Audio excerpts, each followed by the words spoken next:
Hello, how are we all?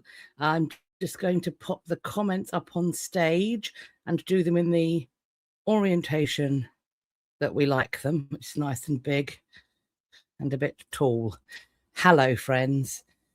Well, I can see the chat coming in that everybody is experiencing, lots of people are experiencing the same issues that I currently am.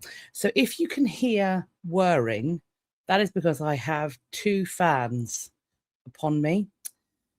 We aren't doing this from the kitchen, so hopefully we don't wake the children up because they're just next door. This is the room that I can get the coolest, and I also don't want to have all the lights on where the dog is resting because I feel that's deeply unfair. It is very hot. We've had the paddling pool out this afternoon. The children have been in the paddling pool. It's intense. So it's time for the history news from May. It feels like this should be July or August, this kind of heat, but here we are. It's May, and the weather is what it is. Now then, today's background photo, I haven't got my green screen up. It's a little bit, when I move my head, it's a bit worry. You can sort of see my shelves behind me, but you can still see this beautiful picture, I think.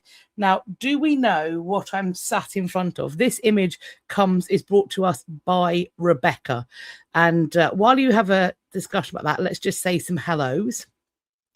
Hello, Steve. I also saw your image, so I'm keeping that in the background for next time. Maester Tory, yes, indeed. As I said, it's Escorcio here. And hi, Julesy. Happy Memorial Day. Hope you're having a great time. And Lizzie, hello. Thank you so much for joining. Hi, Clue. Thank you for coming down. Hello, Pistolani. Thank you so much. Marianne Rosie, it's not as warm in Scotland. Well, it's warm in London. It's warm. It's very warm in London. Carol, not too hot during the day, but trying to get to sleep when it's above. The houses definitely heat up over the day. This is the issue. On the other hand, this is of course also my favorite time of the year because it's the time of the year on social media where people from canonically hot countries or hot locations who are staying in London for a bit, they freak out over the heat. And it is my favorite time of the year because obviously we are, as Brits, very aware that like Australia, very hot place, Texas, very hot place. So, and there are other states and locations are available. But for example, when we see an Australian or we see a Texan on the streets of London being like, why is it like this? I don't know. I don't know why it's like Satan's bumhole, but it is. I don't know. Well, I do know. It's because we build our houses to insulate to keep it warm because we only have about 3 days of sun a year. And on all of them, it wants to murder us. So that's what's happening. Good afternoon, Ticky. Thank you so much for joining. Hi, Snudpuckle and Jessie. Hello. Kurokumo, hello. Thank you so much for joining. Snudpuckle's just turned on their AC. Well, you see, unless you're living in a hotel in the UK, most houses aren't fitted with AC here as standard. Certainly ours doesn't have AC. And when we still had our chinchilla, because like chinchillas are great, but also they're very fragile. And because they can't sweat properly or at all, they overheat really quickly. So we were like, can we keep the room cool enough or do we need to buy a £1,000 air conditioning unit for this chinchilla? And we were considering it. We were because the hotter it got, it was unbelievable. Emery's in Whitehall and very boiled. Yeah, I can imagine you would be. The closer you get to the sort of city centre where there's, we've got parks near us. We've got the less trees you have in a place, the hotter it gets.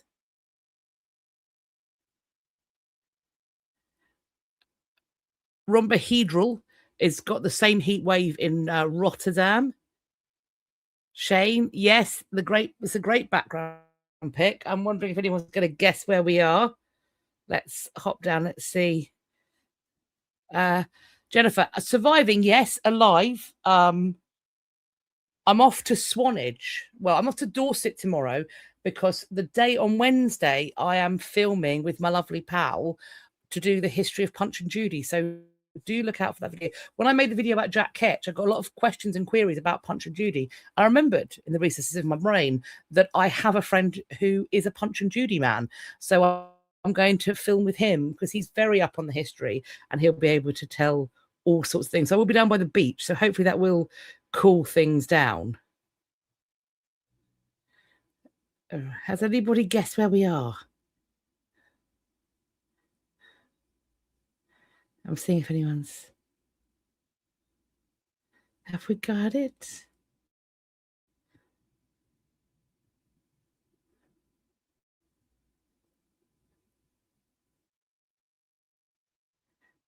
Jennifer says, got a rare few weeks where you can teach your 16 to 18-year-old students anything. They voted on a few topics, and one was a rare story from British history. Oh, that's very interesting. So I like the Matchwomen. I think that's a great story from British history.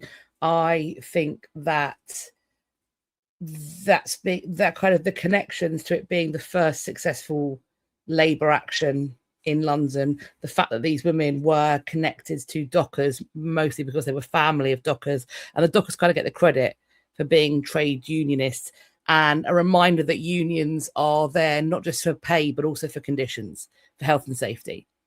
I think it's really important as a reminder. And lots of these ladies, they're based in the East End.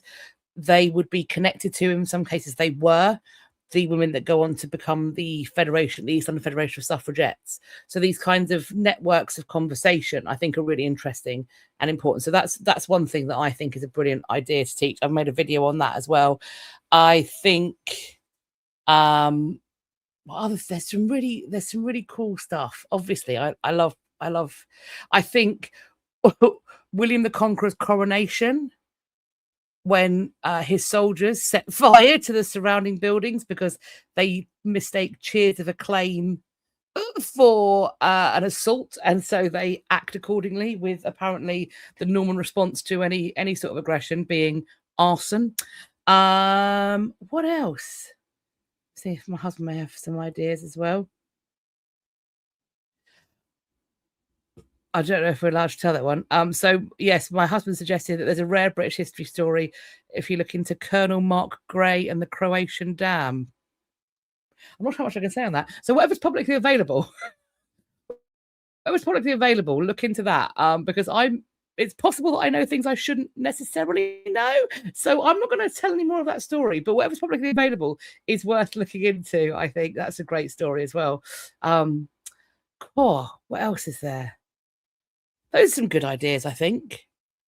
Oh, also the theft of the crown jewels. Like if you've got 16 to 18-year-olds, the theft of the crown jewels by Colonel Thomas Blood, if that is his real name, that's always a crowd pleaser. That's a heavy hitter, the theft of the crown jewels. So those are a few suggestions.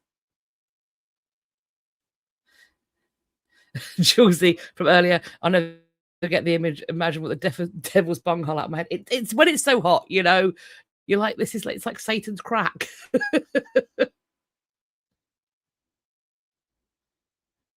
Steve points out it's worse if it's next to a hot PC. Yeah, I mean, I'm on a laptop, but it's very warm. Very warm. There are a bunch of trees.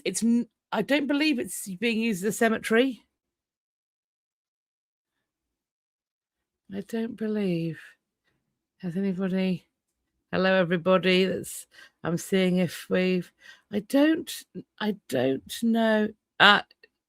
Deb's backing me up. The crown jewels theft and the match ladies are two of the faves. They're great, and particularly, I think if they haven't done the theft of the crown jewels by Thomas Blood, I think the ending where they can perhaps do some small group work and think about what the possible suggestions might be as to what the conversation between Charles II and Colonel Blood is that means that he not only walks away a free man, obviously in the crown jewels, but also that he gets rewarded. And also, on top of that, the fact that when he dies, they call upon him to be exhumed so they can check he's actually dead and hasn't faked his death. And apparently, the way they know it's him is because he has large thumbs or thumb. Brilliant story, I think. Brilliant story. It's not the UK Snudpuckle. It's not. It is very far. It is quite literally the other side of the world from us. So, as nobody's guessed yet, I'm going to tell you. So this is from Rebecca, and this is the old government house. If I pronounce this wrong, I apologise. Parramatta, Sydney, and it dates back, she tells me, to 1799. What? And it's, let me get out of the way. Oh, graceful as ever. There we go. I think that's cool. That's beautiful. Thank you so much for sending it. So what we're going to hop on into is we're going to start off with the thanks, as always, because we do have a lot of people to thank for sending in their recommendations for news items. Also, for all of you who are joining, welcome. If you're watching this on the playback, thank you as well. We have got, of course, updates, repatriation / decolonisation news. We've got lots of new news. We've got a fair few ding-dongs. In fact, one does involve a ding-dong. You probably know what we're talking about. We've got events and exhibitions, one of which is a shameless plug, shameless self-promotion. Sorry, not sorry. As always, the articles will be listed and numbered in the description box beneath this video, however you're watching it, whether you're watching horizontally or vertically. And the numbers that you will see will correspond to the slides that are about to be on screen. Thank you to everyone who has sent me articles. I have seen articles coming in today, which have not made it into this slideshow, but if we haven't covered it already, then they'll make it in for next week. So without further ado, let's hop in to the thank yous and go from there. So first and foremost, I need to thank Jenna, Elverta, Yvonne, Steve, the long-suffering Mr. Dr. Cat. I need to thank Joseph, Snudpuckle. Sorry, the S has been absorbed by my picture. Sarah, Rebecca. Thank you to Jessie, Shane, Sheri, Kathryn, Sally, Katie, Beth. I believe that's Maia. That's how the girl at my school pronounced it. So I'm going to go with Maia. If I have got that wrong, I apologise. And Carol. So we only have the one update. I don't know why I'm saying Juan like that, but I shall continue on. Oh, Carol's got another one. Apologies. The guy who escaped from the Tower of London dressed as his wife's lady's maid. That is the Lord Nithsdale escape. Also a cracker. An absolute cracker. So let us begin with our first update, and this isn't actually this is an update that connects back to the video I made going to the exhibition at the Museum of London Docklands on mudlarking, because this is about mudlarking fines. And one of some of these were in fact displayed in the exhibition. I think I showed them on camera. We're talking about dove's type. So I'm sure we're all very aware that mudlarks go down to the banks of the River Thames. And we've talked about this before. I'm not sure if they're mudlarks everywhere else, but certainly they're most famously on the banks of the River Thames. And they have to be licensed, and anything they find that could potentially be treasure, they have to usually speak, depending on what bit of the beach they're on, they have to speak to various individuals who are connected to it, and it's decided whether or not it's treasure. Often the people they speak to will be the London Museum. So here we have got Jason Sandy, lots of which are some of his finds have been in the London Museum, the V&A, and the Natural History Museum. So in 1900, a printer and bookbinder by the name of T.J. Cobden Sanderson created something called dove's type, and it's been described by many as the best examples of font design of the arts and crafts movement. He sets up the Dove's printing press with his business partner, the printer and engraver, Sir Emery Walker.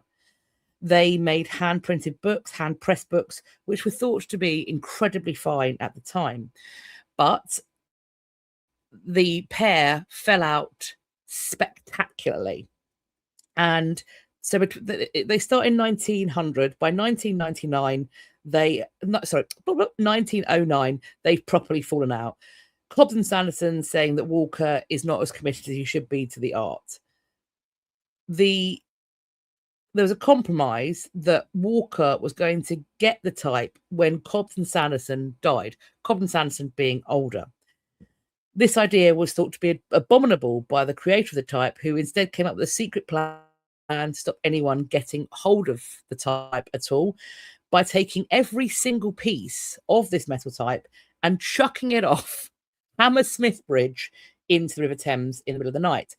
This would have been, they think, about a ton of metal being chucked into the river, some 500,000 pieces of type, the individual letters and punctuation marks and umlauts and whatever else it might be. Allegedly, he made about 170 trips between 1916 and 1917 to achieve this abomination. He then wrote an article in the local newspaper declaring that he had, quote, bequeathed the type to the river. And that is how the business partner who he'd fallen out with found out that Dove's type no longer existed. The gentleman we're seeing here on the foreshore has been mudlarking for 14 years. So he lives near to Hammersmith, so quite close to Hammersmith Bridge. In 2018, he announced that he'd found hundreds of pieces of Dove's type. But he was told that it might not be. Someone got in touch with him and said it might not be what you think it is. So they went through it, and on that occasion, he was told that he hadn't found a single piece of Dove's type. And he then determined that he'd been searching on the wrong side of the river. So then figuring this out, he goes down and he points out they'd recently removed the wonderfully named Wet Wipe Island. You can guess what might have been there. So the tide went much lower, and then they could collect more things, including 41 pieces of Dove's type. And so he has this collection of Dove's type. I don't think he has all of the letters, but I think other people do. So they have been managed to reconstruct it, which must be incredibly frustrating for the memory of the man who thought he'd bequeathed the river, that they've managed to get it all out. And some of this was on display at the exhibition, and it's a really beautiful font, and it's lovely that it has survived. So Snudpuckle asks, is it shoe sucking mud? Well, I've been on the foreshore. I've been out with a mudlark, and it certainly wasn't shoe sucking mud when I went there. It's kind of sandy, rocky, it's like a pebble beach in various places. There's a lot of sort of sand, silt foreshore. The river is cleaner than it's been in generations. I mean, 2021 down in the East End, because we do live in East London, they had a Lido at Royal Docks, and I put my husband and my 1-year-old at the time eldest son into that Lido, so they were swimming in Thames River in 2021. So I felt safe enough to let my baby be dunked in Thames River in 2021. They still have a Lido. I'm not sure if it's still as clean as it was in 2021, because the one thing about the pandemic is a lot of things did get cleaned up, but the foreshore is certainly a much safer and cleaner place. Also, if you're down by some of the old pubs, so I'm thinking of like the Prospect of Whitby at Wapping, you can get down to the river really easily. Like the pub overlooks it. And my husband did his stag do, and he and his mates went down to Prospect of Whitby, and he called me from the foreshore. And I was like, are you by the river? Because I could hear the lapping. And I went, are you by the river? And he was like, yes. I went, are you alone? He was like, yes. I'm like, don't be. You need to you're wearing a Superman cape. You need to go inside and find a responsible grown-up. He's like, there are none. I'm like, I'm aware. I know your friends. But he came home and he was put in the recovery position by one of our friends. And then I came home and I found him okay, but with a bruise from elbow to wrist. And so I quizzed our friend on this. I went, what happened? He went, he just, in the middle of the Prospect of Whitby, they've got these flagstones down. In the middle of the Prospect of Whitby, he just gave up standing, like mid-conversation. Like trigger. It only falls, no, Del Boy only falls on horses, just went down. But he was fine and nothing got shaved off or tattooed on, which was all I asked for. Make sure he comes back with no, it either has to be able to grow back in time for the wedding and nothing, no facial tattoos.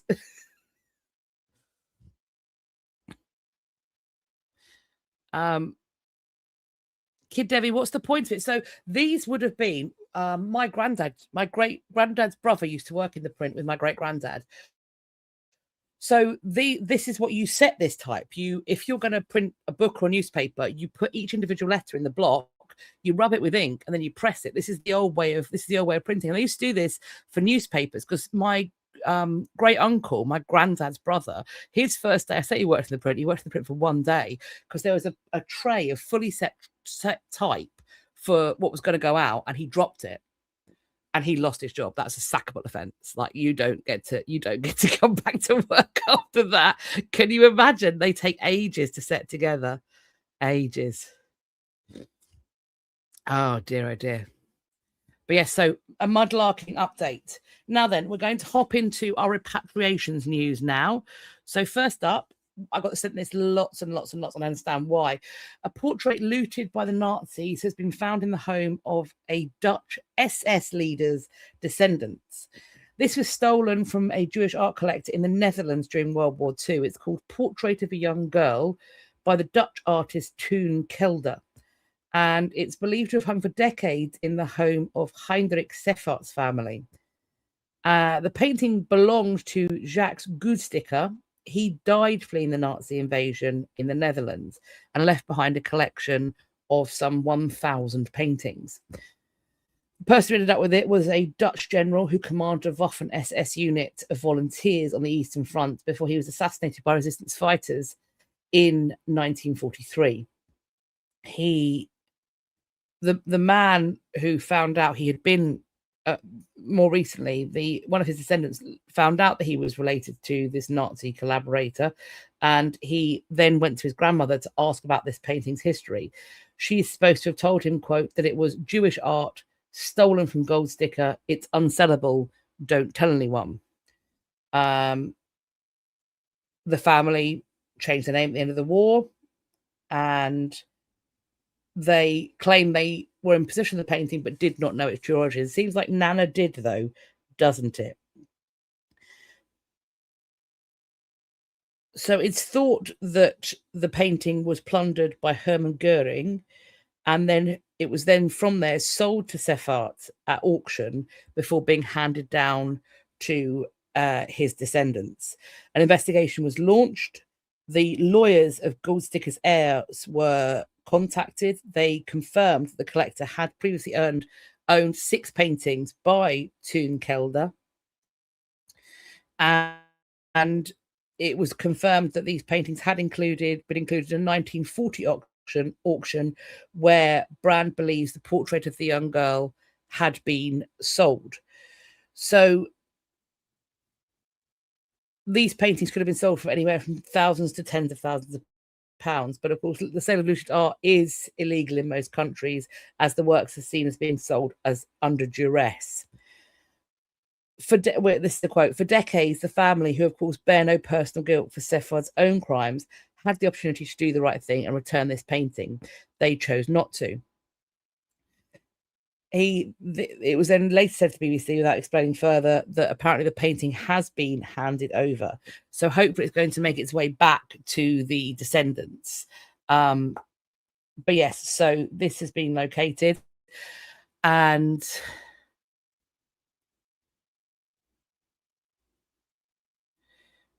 yes, we are still very much dealing with Nazi fallout. And yeah, well, Nana absolutely knew. She clearly knew. She said she named the person whose collection it came from. She said, "Don't tell anybody. You can't sell it." Is essentially what was said. I'm seeing a lot of comments about ads. Is it more than last time? Because I did sort of set it to be conservative, as in not too many. So, of course, what I permit to be added in, I don't necessarily think I have any. I have no say in it over the live. I did not know that there was going to be lots of ads again. I thought it was better last week.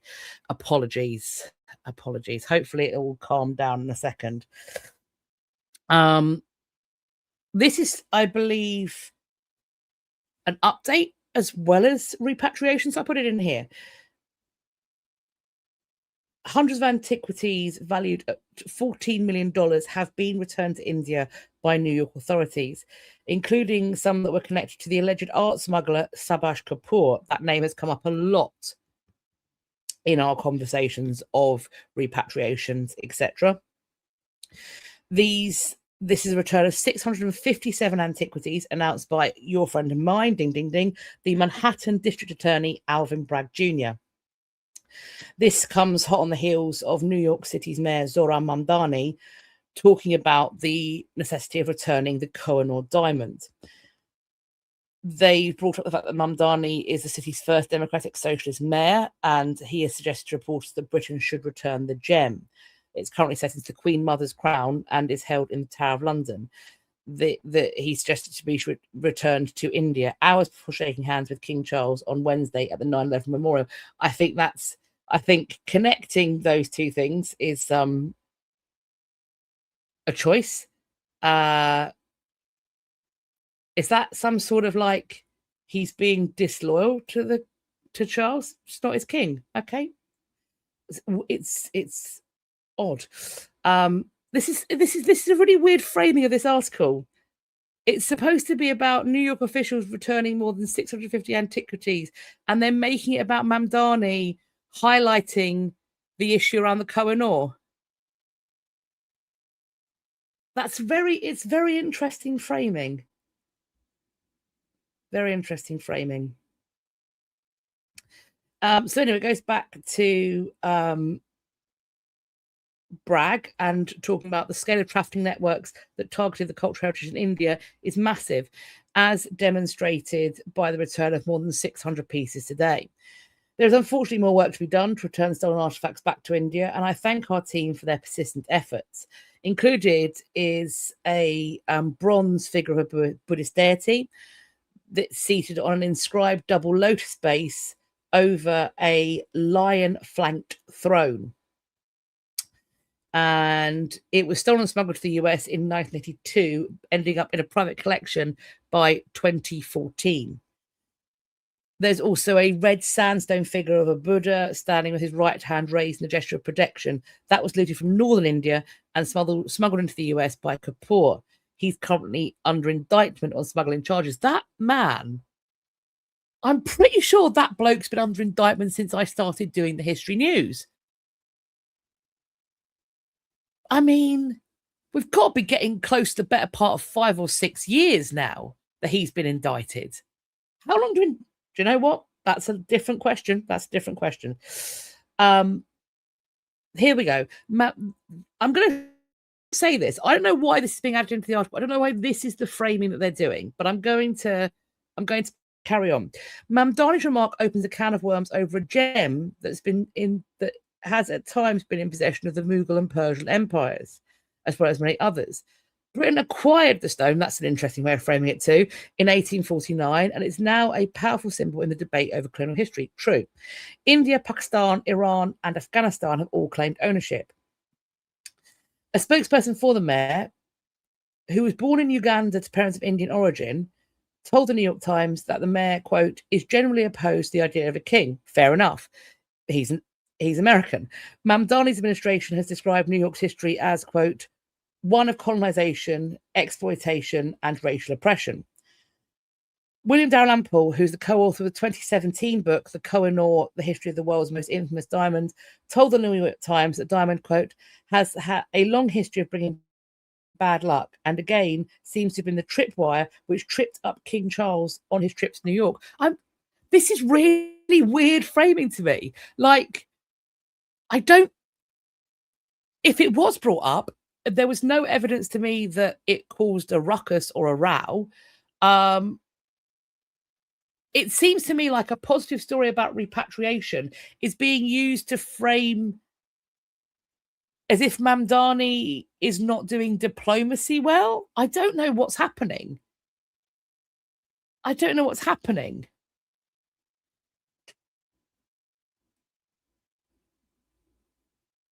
And also, it's not really like, while he is the mayor of New York, I understand that. The work that was being done by the DA's office, by Alvin Bragg at the DA's office, long predates Mamdani. It's just really peculiar framing.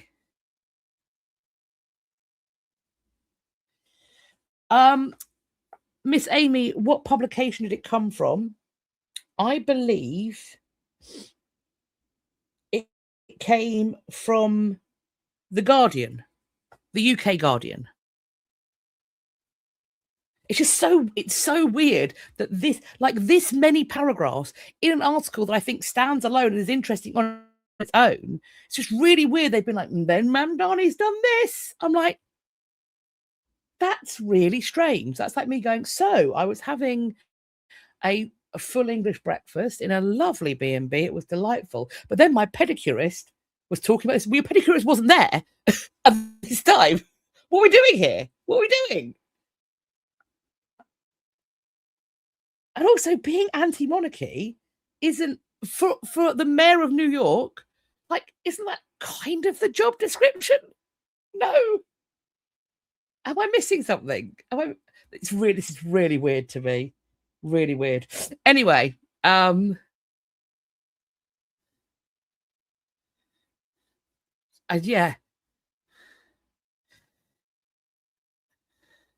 Yeah, people are so Steve's pointing that the Guardian can be a bit weird in its sources. Yes, Miss Amy points out that it's the Guardian is traditionally a left-wing newspaper. This does seem like it feels like it's sort of leaning more right in this take, but I can't even understand what it's saying or why. I just don't know. It's a bit baffling to me. But anyway, the repatriation's happened, and that's worth celebrating, even if the reporting is bizarre. And to be, just so we're aware, sometimes I will be sent news items that are in publications that I'm going to be completely transparent. There are some publications that I won't share on here. Some UK publications that I won't share articles from on here.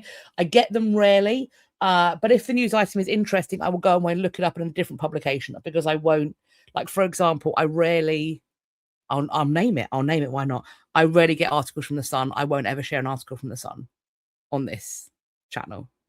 No. My husband is a Liverpool FC fan. Never The Sun. Ever. Never, ever. Rather poop in my hands and clap. So I do, though, when it's an article because I don't know every publication, when a publication pops up that I don't recognize, the other thing that I do is I go to like media bias sites to sort of see where these publications sit and where how reliable they're viewed as being, what the state media's or the state's involvement is in it, how free the press is, etc., etc.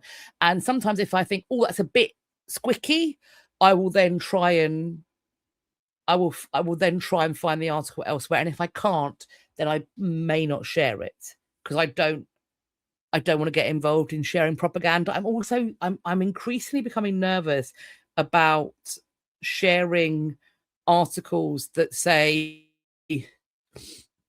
DNA proves that our ancestors had this strength. I'm very careful about who's writing those, because I'm very concerned about what that is being used to say in a wider context. We know that increasingly everything's political, but we also know that there is a politicization of education and history and the reporting of fines.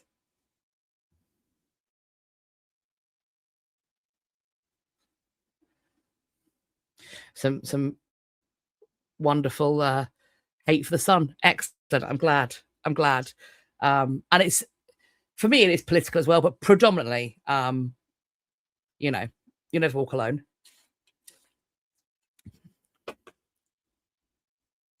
Snudpuckle has been seeing a lot of articles about Elizabeth I's DNA. Now I haven't come across that yet. I've seen a lot of stuff about the way in which they're shaping research around early human or hominin forms, and I want to say, I'm not a specialist, I'm not a geneticist, but what feels to me like leaps that are being made about strengths and weaknesses and categorizations. And I'm starting to go, oh, I don't know what the angle is here, but it makes me feel unusual. It makes me feel unusual.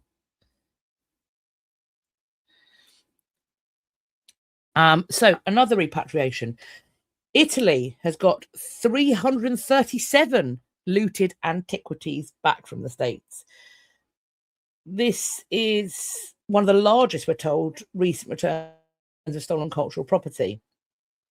The artifacts range from Roman sculptures to Greek, Etruscan and Egyptian pieces, and they were presented at the headquarters of the Carabinieri following an array of investigations, many that were centred on New York. Italy has spent decades trying to curb a rampant trade in illicitly excavated antiquities and have secured the repatriation of thousands of artifacts, which would be worth tens of millions of euros. This has gained momentum in recent years because there are online databases, advanced in technology, close cooperation with the US, and this is particular, of course, with the Manhattan District Attorney's Office. They found 221 objects in the latest haul. I'm just going to flag up what Steve's saying, because this is what's making me uncomfortable. So the one of the reasons why I'm anxious about sharing stuff on DNA, and mostly because, first of all, I don't understand the science well enough to say whether what is being said about particular strengths or capacities or etc., whether or not that is, I don't understand the science well enough to understand whether there is a bias being spun on it. It's often tied to locations and connected to populations from those locations. And there is language that is used sometimes that I'm like, is this scientific and thus acceptable? And it just makes me feel unusual. Or is this just unusual?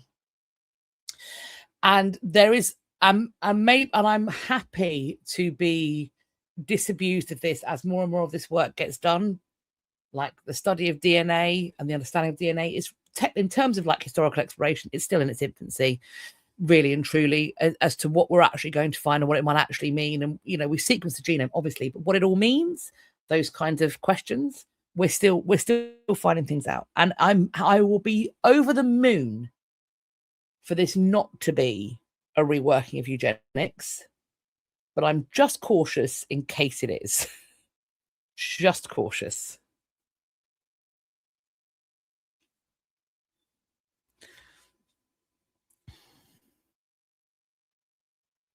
Okay, so apparently some of the most significant items that went back were a marble head of Alexander the Great that dates to the 1st century AD. That was stolen from a Rome museum in 1960. And they recovered a bronze sculpture that was looted from Herculaneum, 2 Egyptian basalt statues, Roman coins, jewellery, ceramics, architectural fragments spanning from the 5th century BCE to the 3rd century CE. The United States is one of the main markets for global antiquities, with an array of auction houses, private collectors, museums, all interested in acquiring rare artifacts. Quote, sometimes they don't pay enough attention as to why these antiquities are up for sale. That can be a very costly mistake. We know what's missing and we're getting better at finding it. These recovered objects are going to be studied and, where possible, returned to their places of origin across Italy. So there we go. Our last repatriation is one coming out of London. This is the Welcome Collection. I have seen some great exhibitions at the Welcome Collection down Euston. It's near Euston. So if you're around, and lots of them are free as well, I really recommend. They put things together in a way that I think is really innovative, the ones that I've seen there. So check that out. The Colorado Crafter. Do I have any videos on Holbein, the black work embroidery? I have got some videos on Holbein, and actually I've just worked on a video on the biography of Holbein. I've got some videos on Holbein's portrait of Anne of Cleves, because I talk about whether Anne of Cleves was ugly or not, in quotes. It's mostly about the sorts of what might have been going on. And I've also done a video on Holbein shaping the Tudor court through his portrait drawings, and I'm doing a biography of him that should be out in the next couple of weeks. In terms of blackwork embroidery, I haven't done a video on that, but it is fascinating. I'm going to see if I can find somebody to sit down and talk to about the blackwork, because I think it's really fascinating. It's amazing. I've worn blackwork. It's gorgeous. Love it.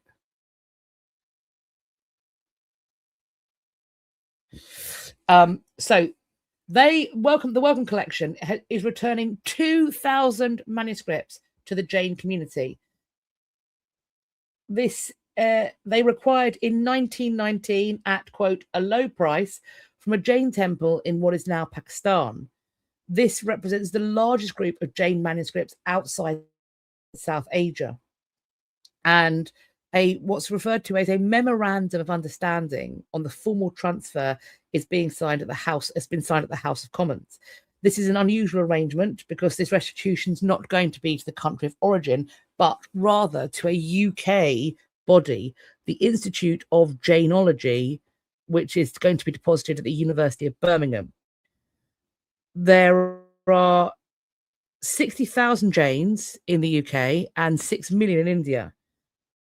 But they point out the situation in South Asia has become quite difficult for the Jain community after the partition of India in 1947. Our fault. So it's being returned to the community, although not to the country. And in terms of repatriation, does that count? I would say so. But again, I don't have all the answers here.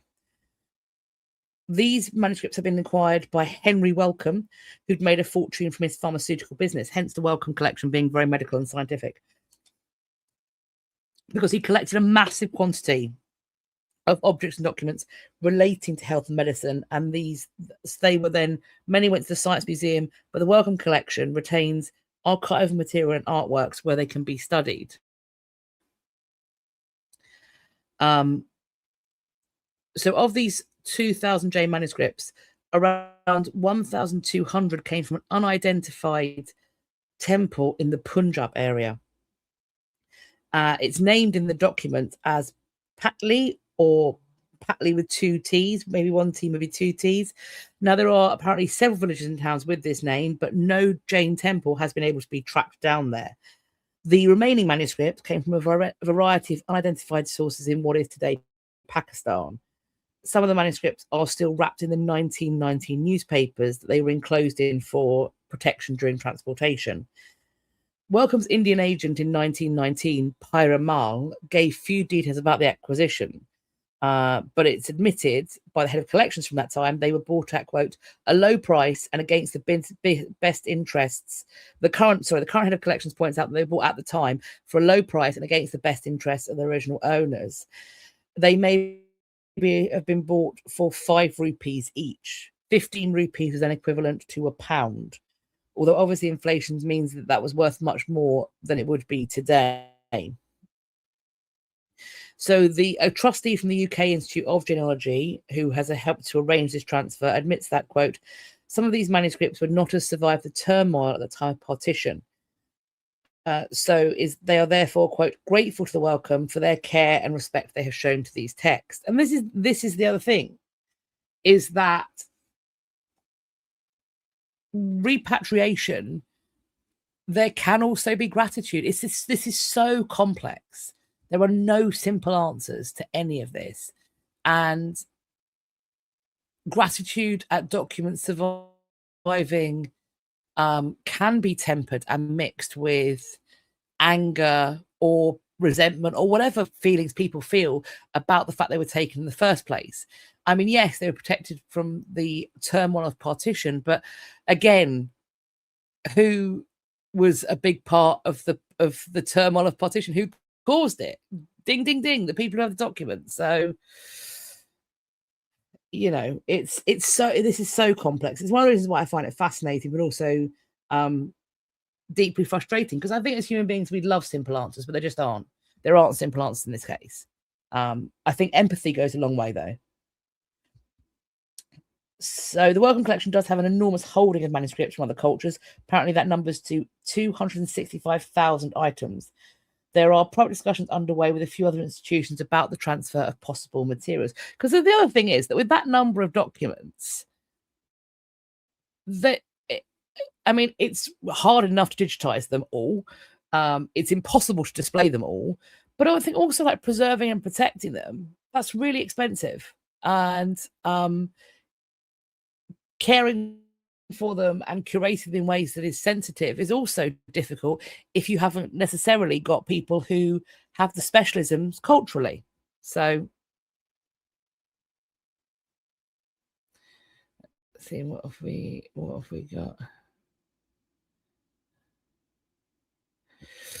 got? One good woman asked, how is AI impacting the academic study of history? Looking for patterns, looking into dating data down to the machinery used for scanning, DNS included. There's a part of me that would really love to understand how AI can do history and be used. I'm not somebody who thinks it's going to replace a historian. I think, and I've talked about this with my husband, I think what it might at most do is it might replace a research assistant. But, you know, the times that I have tinkered and played with AI, I've done it on this channel. I was very explicit about it. I said, when we are going to ask Copilot, ChatGPT, one or the other, to write a script for my channel. I filmed it. It's on the channel. It hallucinates. It hallucinated. I asked it to cite its sources. It hallucinated footnotes, text that didn't exist, or if they did exist, the wrong author. And if they did exist and they had the wrong author and they gave a page number for the quote wasn't there. So in certain cases, it quoted books that I have on my bookshelf, so I could just open them and go, well, that quote isn't on that page at all. And I don't believe it's in the book either. And with, you know, it's very easy to search with things like, if a book is old enough, you go into Google Books and you keyword search it and the phrase just isn't there. So it's not there yet. I remember when they were digitizing and transcribing just so many archives. And of course, that's how the early English books online was happening. People from all around the world are digitizing their printed books, their early printed books. Then often they're being transcribed. That capture stuff was helping to transcribe it into a searchable text. And I remember lots of people saying, but if a researcher isn't doing actually in the archives archival work, is it really history? Is it really research? And I'll tell you for free, researchers are still absolutely in the archives, because even with these access to these texts that are currently in a library in Australia or New York or whatever else, depending on what you're working on, you need to see the physical book, particularly if you're looking for marginalia, if you're looking for wear patterns, because the book is a material object. So sometimes you absolutely need to look at and hold the book. However, my doctoral work would not have been possible without EBO. would not have been possible. So I'm very wary of going no AI in the study of history. And I'm also very wary about thinking that AI is going to be a net negative. I think it will be absorbed into the practice. I think it will be absorbed into the practice in ways that will allow for different historical framing to happen, for different research to happen, for different sources to be found, located, studied. It will open up worlds. And I think we're going to, the AI plagiarism will go the way of many other things, and we will just get down to using AI for something that's useful historically, is my belief. But then maybe I'm more of an optimist than I think I am, to be honest. Maybe.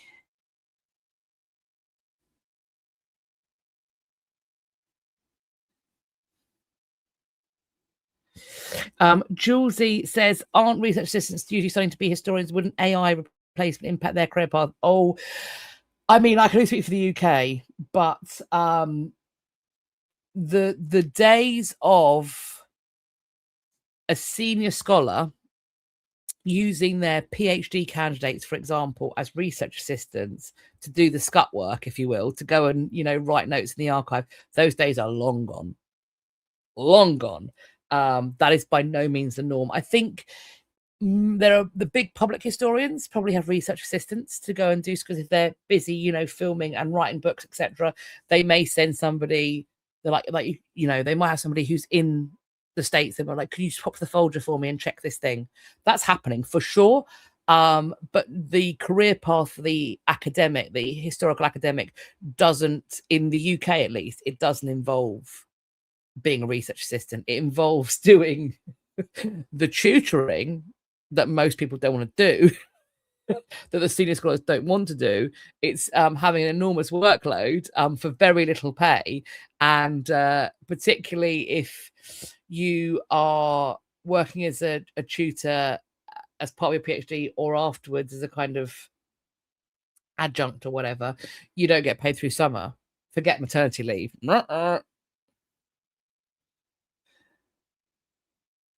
So yeah, I don't know. I think that career path has already fallen apart. But yes, so this is very interesting, and it's another way I think repatriation can be seen to be done. We can question as to whether or not we see that as repatriation. I tend to, but I'm also happy for the conversation.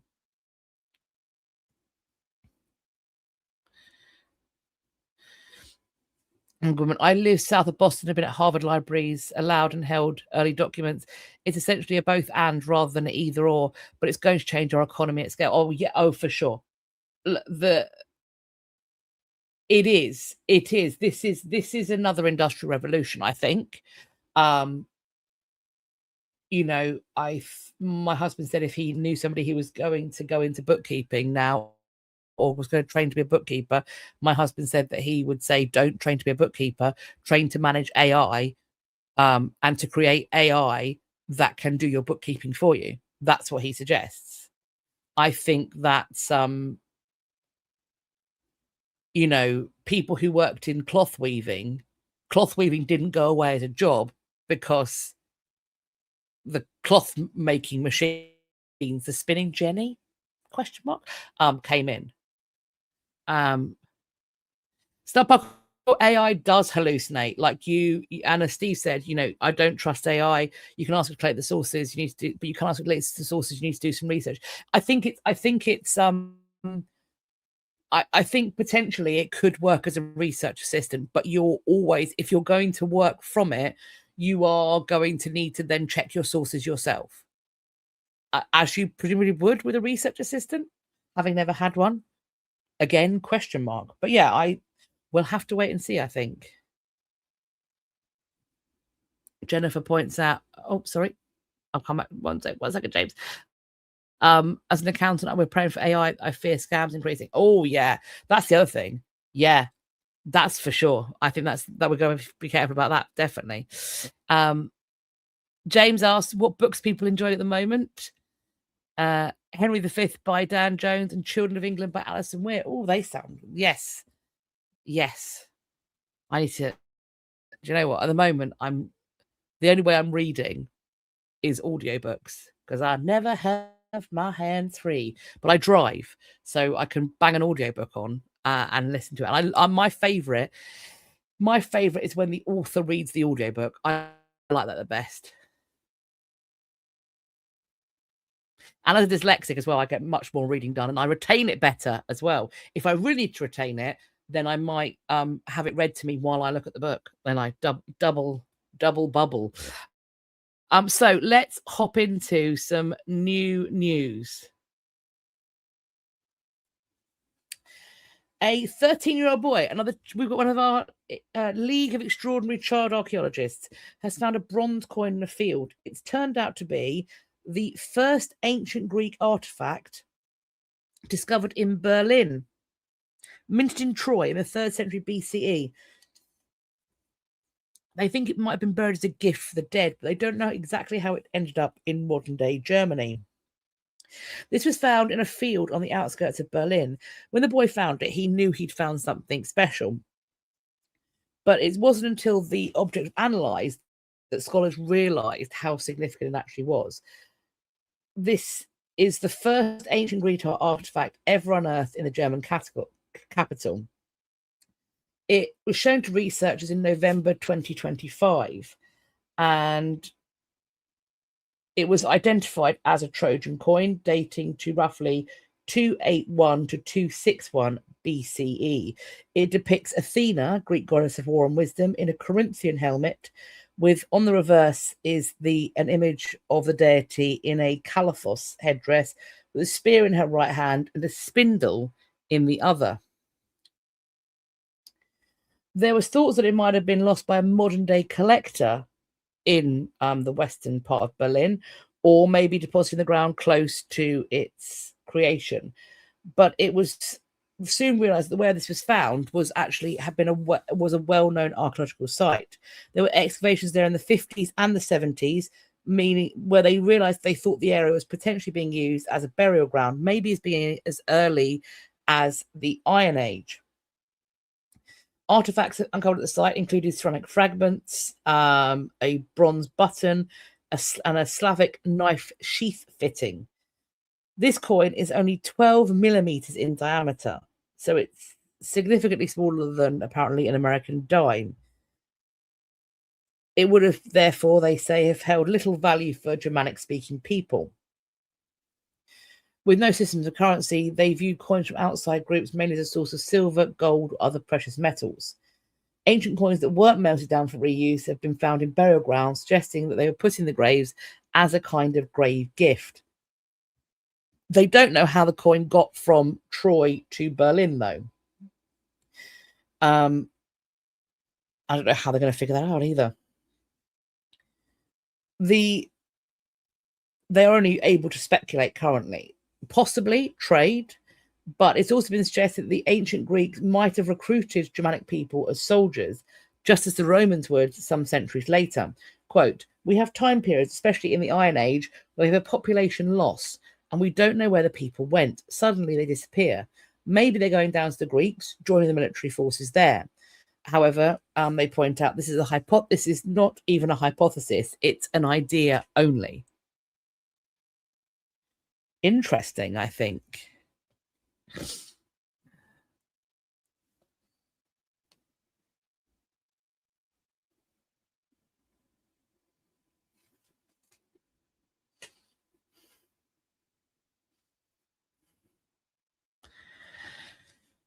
We have got a Roman superhighway buried deep underground. This is again in Germany. They have found a straight riverbed-like anomaly that they have determined to be a early Roman canal that connected the Rhine with Roman Empire fortlets and settlements. It seems that the central purpose of this would have been to connect to the Roman fortlet of Treber Astein. This is in Germany's Upper Rhine Graben.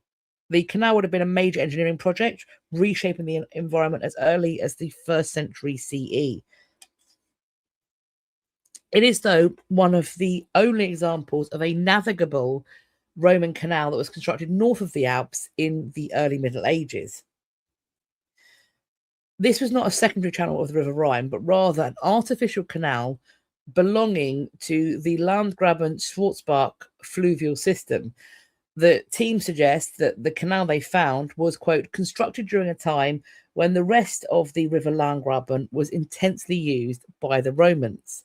So this is where they can transport material, troops, and it helps them to secure the territory of the Roman Empire. Look, there's a reason why the Romans found London where they do, because the Thames is really useful.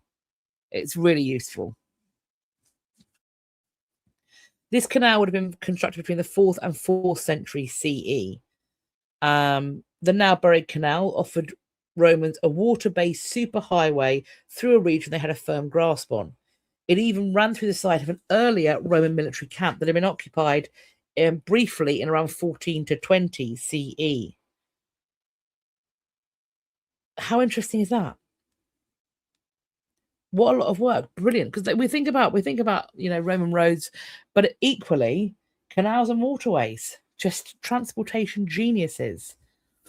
Colorado Craft asked a great question. What kind of boats went down that? Excellent question. If they're moving people and supplies, I don't know if the artificial canal works similarly to how a modern canal. I don't know if they're talking about there being locks or anything like that.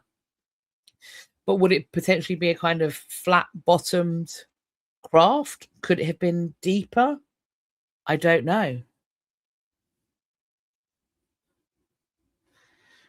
Julesy suggests barges. That's my first thought, was barges. But it's 8 feet deep and 50 feet wide. So it's going to have to be fairly flat bottom, but it could be, catamaran expansive, couldn't it? Because 8 feet's not, 8 feet's not deep enough for a warship, but it's definitely deep enough for a kind of flat bottom barge. James Byers suggests it could be a speedboat. Yes. It would have been just furiously pedaled by a collection. So they get the kind of speedboat propeller going. They've just got a collection of dormice just furiously pedaling. Because everything I ever learned about the Romans involved stuffed dormice. They did bang on about stuffed dormice. Maybe they're using dormice to go down their canals. Who knows? Right. Centuries ago, there was a shade of purple so valuable that Cleopatra marked her sailboat with it. Roman emperors threatened to kill anyone who used it, and the Catholic Church decided it was for religious leaders and the decoration of holy texts only. However, they have found in York, in England, the remains, the burial of 2 infants covered in a cloth that uses this dye, Tyrian purple.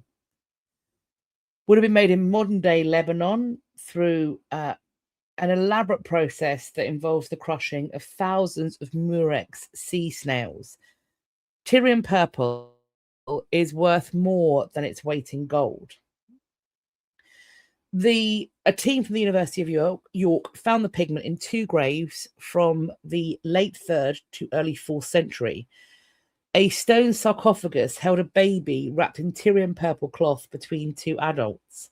A tiny lead coffin held an infant only a few months old, who was, quote, covered in 2 layers of textiles, a tasseled shawl, and over that, a fine textile of Tyrian purple and gold embroidery. The archaeologists are unsure why people used gypsum in their burial, which they found. So the bodies and the fabric pieces were decayed, but some burials can be detected because of this practice. They bury their dead with liquid gypsum in the coffin. This creates a plaster cast that preserves the imprints. They don't know why they did this. They have this casing, and it shows the precise position of the bodies and their relationship to each other at exactly the moment where the liquid gypsum was poured over them and the lid of the coffin closed about 1700 years ago. The gypsum also preserved the shape of the cloth and the trace of the purple dye and the flecks of gold from the gold thread. This is the first time this dye has been found in textiles in York. Quote, indicating that the city's wealthy inhabitants did have access to expensive and exotic commodities from the other end of the empire. It's incredibly rare to see this type of burial treatment for young children, especially for the baby in a lead grave who was only a few months old and buried alone. They point out that infant mortality is high, so public mourning for children under a year was uncommon, let alone one featuring the most valuable dye in the Roman Empire. So this is telling us about the importance of children in the Roman York and the willingness for family to give their baby the best possible send-off in tragic circumstances. Unless, of course, it's telling us about the importance of the baby they found. How interesting.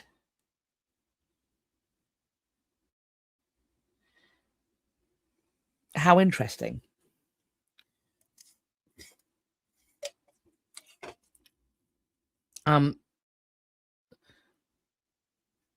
Steve points out that he thinks it's something like 10,000 snails for 1 gram of dye. Very, very interesting.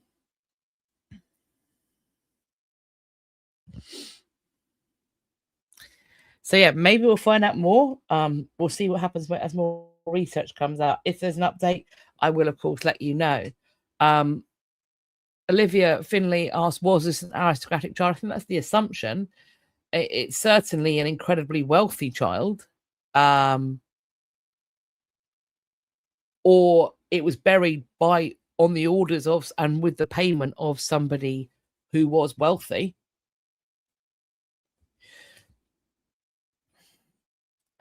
People asking, are the snails endangered or extinct? Quite no idea. Can we still make Tyrian purple? Like, would it still be possible? I'm sure we can replicate it with artificial dyes, but can we? I don't know. I'll have to look into that. Next up, we've got a shiny thing. You know how I'm a magpie. This is one of them. Here we go. Look at this. This is a hiker. This is a hiker going on a wander, and they have found a 6th century gold sword scabbard under a fallen tree. Will you look at it? So cool. So cool. So this is a 1,500-year-old sword scabbard crafted from gold. It's thought unlikely that this was some lowly soldier. I would agree to that. It's about 2.4 inches wide and less than 1 inch tall. It weighs about 1.15 ounces. And you can sort of see the patterning that's going on. There's a little image down the bottom about these kind of interlocking images. The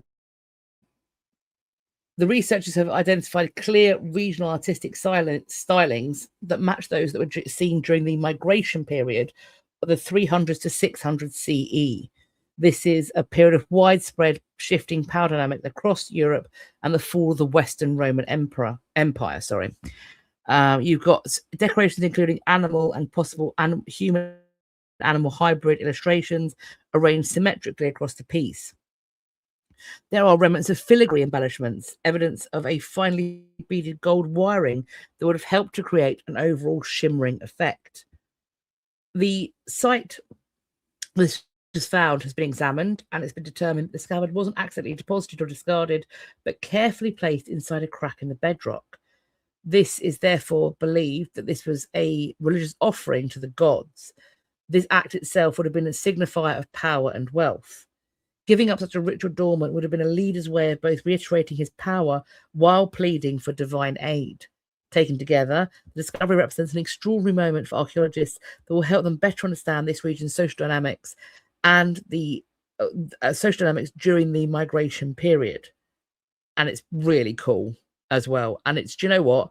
It's not the only really cool, shiny thing. because look, this one's in Denmark. Will you just for a minute? This is a brooch, pals, and this gentleman's holding it up. So we've got an ear and a beard for scale. It's supposed to be a banana. Obviously, didn't get the memo, but we've got an ear for scale here. This is a late Germanic Iron Age brooch being found by a metal detectorist, Mikkel Warming, dated provisionally to the mid-6th century AD and found whilst he was metal detecting. It's approximately 40 millimeters in length. It's intensely decorated, so we can see, with these circular motifs in a regular pattern. It's filigreed, they think, or maybe granulated techniques. So this is, either way, it's advanced metalworking skill. There's a uniformity of decorative elements that suggest a controlled production method and specialist craftsmanship. So cool. These are, it shares features with short arm brooches that are known from the late Germanic Iron Age. The fastening mechanism includes an iron pin, which is now corroded and consolidated into a compact mass. Gold brooches of this type are uncommon in the archaeological world, particularly those exhibiting dense and technically demanding surface ornamentation. These are objects generally interpreted as indicators of social differentiation, and they might relate to personal display, identity, or regional stylistic traditions. This artifact is being submitted to a local museum for formal analysis, where experts are going to conduct a typological comparison, a metallurgical characterization, and a contextual assessment. This will help to assist in determining production techniques, material composition, and cultural affiliation. So we potentially will find out more. It's very cool. It's very shiny, and I like it. Oh, on the Tyrian purple, Rhombahedra points out that YouTube's got several videos of people making the dye today. And Steve got the fact about how many snails for the 1 gram of dye from the BBC. Thank you very much. We always have a cited source. More cool stuff. This is also very cool, and it would have been very shiny. There's many shiny things. There's a list of shiny things. I think maybe I might have gone overboard on all the shiny sources, or they're all grouped around one time period. Because I'm just looking at the next one going, that's also potentially shiny too. So a magical mirror used by the powerful queen of a British tribe, potentially, was found in an Iron Age hoard, and it's now on display. Look at it. Isn't it cool? This was found 5 years ago by Ding Ding Ding, a metal detectorist, a field in northern England. They found some ancient-looking metal. And researchers from Durham University then went on to excavate some 800 iron and copper alloy artifacts at the site, including 2,000-year-old horse bridle bits, a feasting cauldron, and a mirror signifying female power. This is an incredible hoard to have found. The team said they were lost for words. This is the largest. It's called the Melsonby hoard, which is close to the Yorkshire village by the same name, and it's the largest collection of Iron Age metalwork ever found in the UK. So cool. It's going up on display at the Yorkshire Museum. Chariots, Treasure and Power, the secret of the Melsonby hoard. So if anyone's going up to Yorkshire Museum and they get a chance to see this, please report back.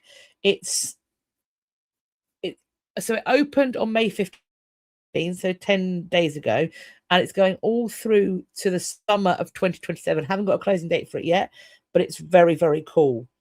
So the thing you're seeing held by the blue/purple gloves, that's a bit of horse harness. My goodness. What's being this greeny blue oxidized thing, that is a cauldron on display in the exhibition. Very excellent. Very excellent. Steeler Bear, why don't they make replicas of these gorgeous findings for us to purchase? So I've seen people do talk about how they have made some replicas, but not of the stuff I want. So here's what I want a replica of, right? I want a replica of Elizabeth I's locket ring. I want that. I want a replica of Queen Victoria's mourning brooch, the heart with the cross coming out of it that says Alice in diamonds, but I want like someone, I want to be able to pick the name you put on it. There are many things. Of course, there are people who are doing excellent replicas of jewelry and portraits now.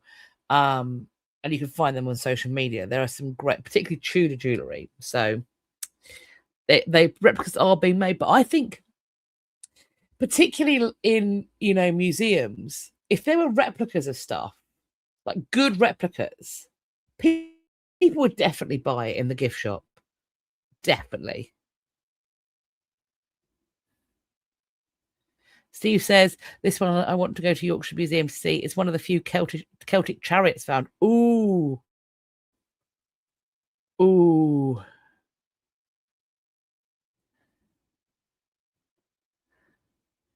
Let me know what you think of that. Stephen Bear agrees to Elizabeth's ring, I see. And as Amy agrees with me, they never make replicas of things I want. So they do make replicas, but you get some really cool stuff. And it's like, this is not in copyright. There's no way this is in copyright. Make me a replica at once. Snudpuckle wants a real lightsaber. I fear they potentially are quite close to making one of those. And people are going to start burning through their skin with lasers, come to think of it. Marianne Rosie, a road trip. Look, that kid's got 6 weeks summer holiday. I'm going to have to find things to do with him. And the car's got aircon. Maybe. He does love a museum.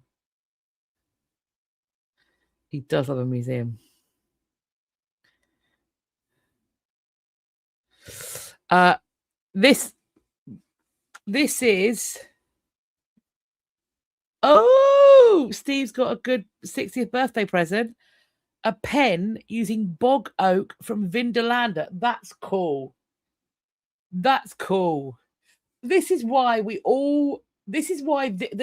reasons why this community is great. It's because, like, either we are each other's nerd friends, right? In which case we can share ideas. Or if you also happen to be lucky enough to have a nerd friend in your life on the daily, present ideas. Spectacular. My husband's just shown that he knows what the Elizabeth I ring is. He says, do you mean the checkers ring? I do mean the checkers ring, Mr. Dr. Cat. I do mean the checkers ring. I have issues with calling it the checkers ring because I like to call it Elizabeth I locket ring. Because for me, it is a point of personal rage that it's at Chequers, which is, of course, the private residence of the Prime Minister of this country. And I'm like, why does it live there? Why isn't it on display permanently for the public? So I don't like calling it the Chequers ring, even though it's factually accurate, because I like to live in the denial where it's all of us. So this, again, shiny head. So a ship has been found in Norway, older than the Vikings. They found a monumental ship burial in Norway, and it's rewriting the history of a practice that's largely been associated to the Viking Age in Scandinavia. They now think that these boat and ship burials predated the Vikings in Norway by at least 100 years and covered a wider area than previously known. They are researching a well-known mound. Experts have found a large seafaring vessels that were in use before Viking law dominated the landscape. Steve's going to send me a picture of that. Thank you. So the Vikings weren't the first to get into the business of monumental ship burial mounds in Norway. Turns out that they were burying ships under piles of earth, and that was happening at least 100 years before the Vikings made it famous. This is a new study that's been published in the journal Antiquity. They have used metal detectors and radiocarbon dating, and doing so, they've pulled up 29 iron rivets, dated charcoal and wood remains, some still attached to iron nails. This was once a mighty ship dated to 700 CE. That's roughly 100 years before the Vikings took control of the area. So this mound is got a powerful seafaring vessel that spans 65 feet. So this is evidence of Norwegian maritime expertise prior to the Vikings' arrival. It also fills gaps in ship burial lore. The earliest known ship burials in Europe are those at Sutton Hoo, dated to between 600 and 625 CE. This, though, new research, quote, provides a chronological bridge between the early 7th century ship burials of Anglo-Saxon England and Norway's famous late 8th and 9th century ship burials. It also puts into question a long-held myth, according to which the pre-Viking King Herlag sequestered himself into the mound and died inside of it, with his remains allegedly being exhumed in the 18th century. But the new dating of this ship puts its burial to roughly 80 years before the death of this king, making the premise of that myth implausible. So forget this is the new king in the car park. We've another myth's been busted. How cool is that? This new excavation reveals that the phenomenon of monumental ship graves was not restricted to southern Scandinavia. The northern Norwegian coast was also integrated into networks established in the 7th and 8th centuries. This monumental ship mound at Leka represents another piece of the puzzle for understanding the social development of Northern Europe in the 7th to 10th centuries. How cool! So cool. We're staying sort of with Vikings, but coins more shiny. An English king minted these coins to ward off a Viking invasion. Instead, the seafaring raiders turned them into jewellery. That is sassy. Ethelred the Unready viewed the attacks on his kingdom as divine retribution. He hoped that through a show of public penance, including the creation of coins featuring faith imagery, he could help himself and his nation earn God's forgiveness. These are a kind of prayer, then. They are part of a religious response to Viking attacks. These are the Lamb of God coins, and they have resurfaced in Denmark. This is, of course, where the Vikings would call home. And it seems they turned these pennies into jewellery. These have been found at 2 separate locations in Denmark several years ago. One, you can see a lamb pierced by a cross, which is an allusion to the crucifixion of Jesus Christ. While on the other, there is a dove symbolizing the Holy Spirit. 30 Lamb of God coins are known to survive today. Most specimens surfacing in Scandinavia and the Baltics rather than the country in which they are minted. Many of the pennies found in the Viking territory contain holes, suggesting they were worn around the neck, perhaps as an amulet. The Vikings, though, didn't view the English coins solely as a fashion statement. Quote, they quickly realised the coins were much more practical for trade than cutting up pieces of silver, and Viking kings therefore began copying English coins and the English monetary system.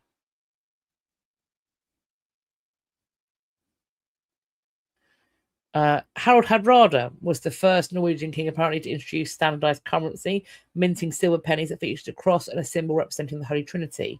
Last month, metal detectorists in Norway stumbled across the country's largest ever Viking hoard. We talked about this. It included a cache of 2,970 silver coins, and they're still counting. There's more to come. They had likenesses of Harold, Ethelred, and Knut the Great, or Knut the Great.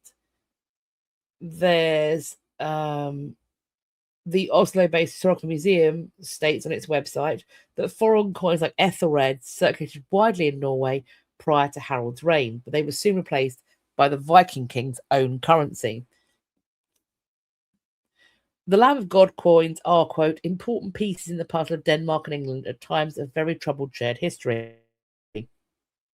That is really what makes these coins so fascinating. Such small objects contain a huge story about English kings, Christianity, Viking raids, and even the beginning of Danish coinage and the Danish state itself. In many ways, they reflect an entire society. How they're also really, they're really kind of like ornately decorated.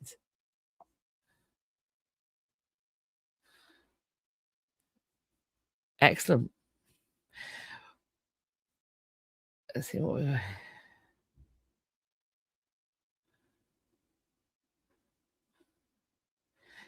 Coco creates. Not gonna lie, that's what I do if someone made a coin toward me. I mean, in fairness, there's a part of me that is deeply spiteful human being, and also there's another part of me that goes, "Oh, we're having a problem, are we? Spectacular. Let's escalate this issue." So I'm like, there's a button I can press, is there? I'm going to poke that bear. Let's go. Let's have a fight if we have to. So, yeah, I feel very similar. But I would do it for shade. I would do it shade them. Steve does point out that the Vikings did used to wear their wealth. It's hard to lose. And do you know what? That's also the case for much of history. I mean, when I talk about the Elizabethan theatre, for example, and the role they had in money lending, one of the ways they would lend money is nobles might come in with their really fine garments, in some cases heavily bejeweled garments, and they would give it to the theatre company, and the theatre company would get the money out of their coffers, the box office funds, and they would give them ready cash, because nobles have extraordinary amounts of wealth coming in, sure, but it's going out to pay people and this thing and that thing, other thing, and it's also in their homes, it's in the arms they put on their retainers, it's on their clothing. They don't have bank accounts, they have coffers full of coin, maybe that can get spent. If they need more, they need to pawn, in quotes, some other stuff. And so that is, and in many cases the theatre companies would go, all right, perfect, let's do that, and then we'll use it as costume too. Okay, spectacular. It works out for everybody, and that way you can loan money without having to do usury, because you're getting value out of the clothing, and also the protection of the nobles that are working with you. Venomous Care Bear, do it for the plot. I'll tell you for free. The older I get, I'm like, do it for the plot. That I think to myself, I could take the mature choice here.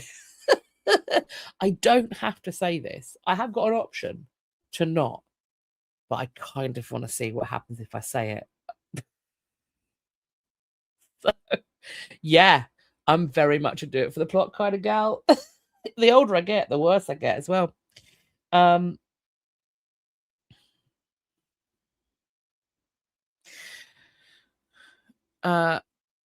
Here we go. On the other way, we've got a metal detectorist finding a silver coin that's part of a stash buried during the Viking invasion of Britain. This one wasn't taken back. They found 63 coins, which bears the name King Burgred of Mercia. They think it was hidden in the 9th century to keep it safe at a time of unrest. So in 2022, there are people in an English field in Bickmarsh, and they've got metal detectors. This is a very fun hobby that finds many shiny things. At 9 a.m., one of the attendees found a silver coin in the dirt. Then another individual found a cache of 5 or 6 more. So the area gets cordoned off, and slowly but surely, more and more coins are popping up. Now, researchers who've looked at these coins have got new insights on the hoard. They're thought to have been buried between 871 and 874 CE, so a very small window of about 3 years. Perhaps it's thought these coins were buried to protect it from being found by Viking raiders. In the space of a weekend, they found 25 coins. Then there were excavations after that unearthed another 38 at the site. This is only the second of its kind to be found in Worcestershire, which is in the West Midlands. These are also very cool. 2 of the new discovered coins are Frankish pennies from Northern Europe. Another is an imitation of a gold solidus minted under Louis the Pious, son of the Frankish king Charlemagne. Archaeologists in Britain have previously unearthed more than 20 such specimens, including a gold coin that was turned into a pendant by a Viking soldier, linking to the previous.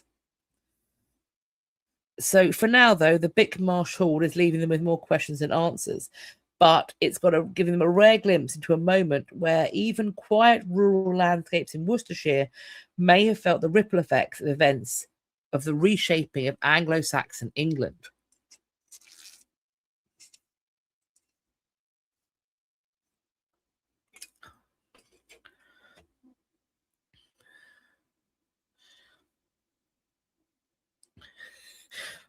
I've seen this quote from Snudpuckle. I'm gonna say this is the do it for the plot. There are things I could choose not to say, but I'm going to say them. How do humans function before caffeine? Cocaine.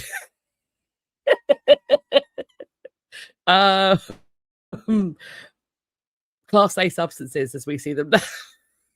How they did it. They were pepped up. Don't take drugs, kids. It's not cool. But yeah, that was the other option. I think.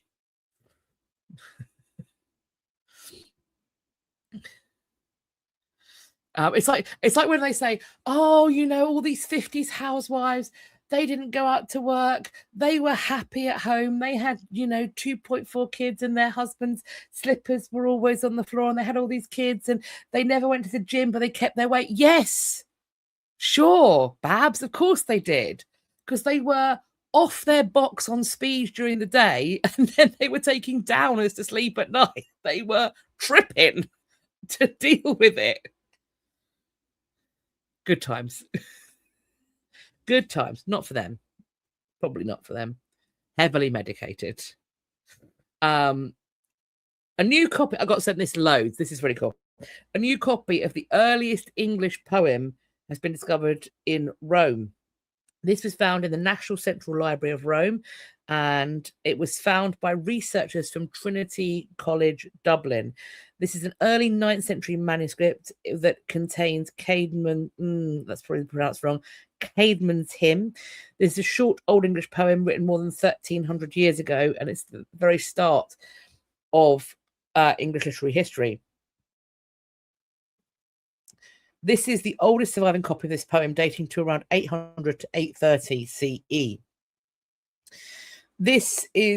What sets apart this version is that this is where the Old English text appears. The two older surviving manuscripts are in Latin copies of Bede's Ecclesiastical History of the English People, with the Old English lines added later in margins or at the end. In the Rome manuscript, the Old English poem sits directly inside the main Latin text.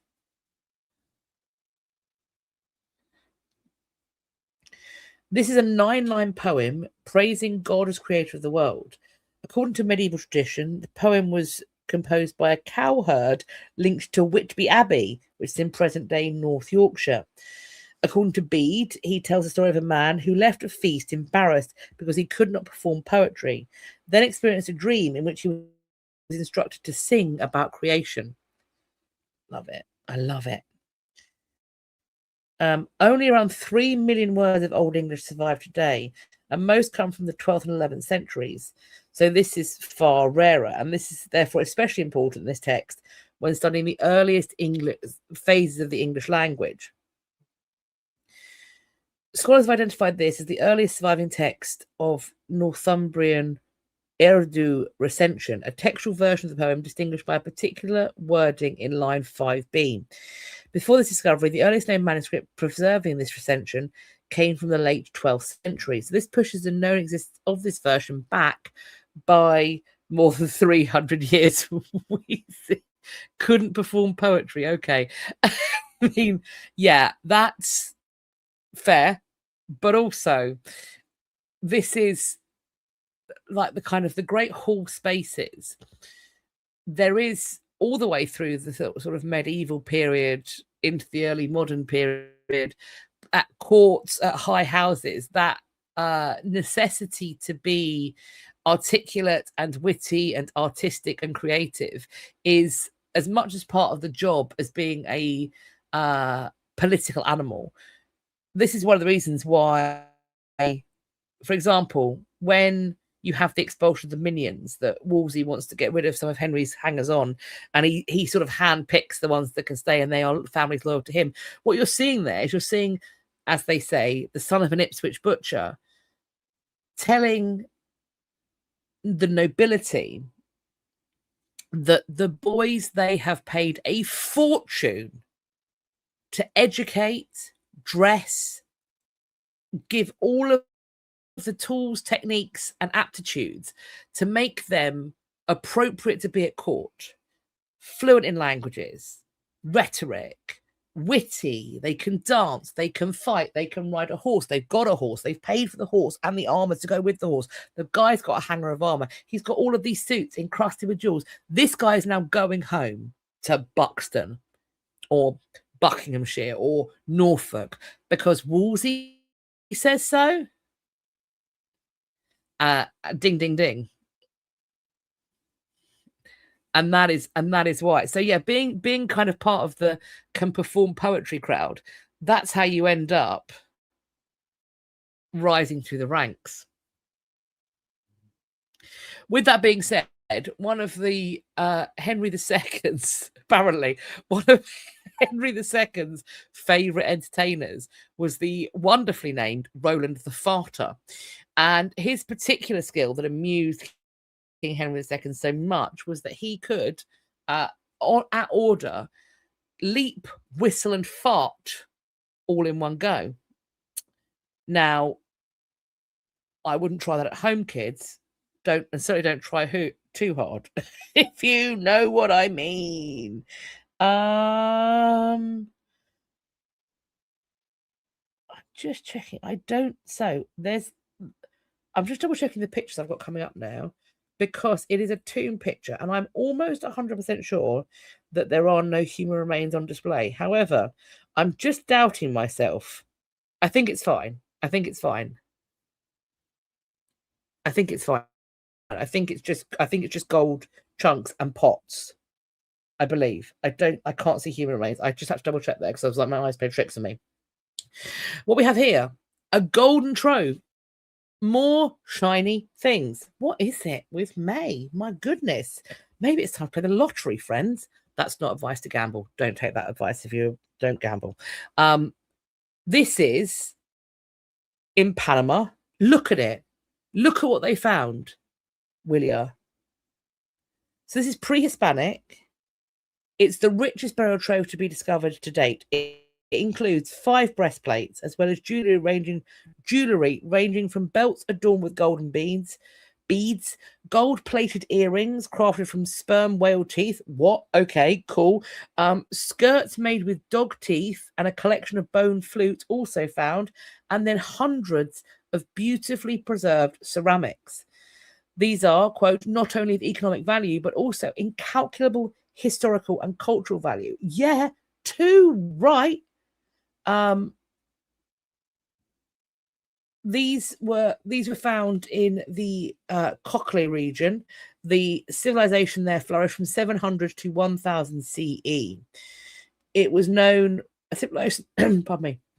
It was a civilization known for its sophisticated culture and characterized by skilled craftsmanship, elaborate ceremonial practices, and complex social structures, and lots of shiny gold.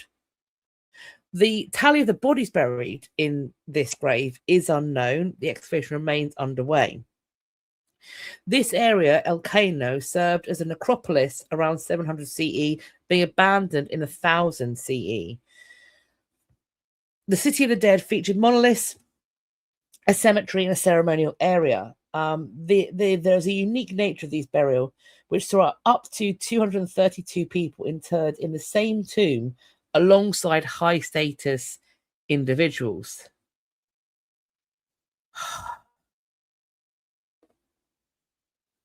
My goodness, can you imagine digging that up?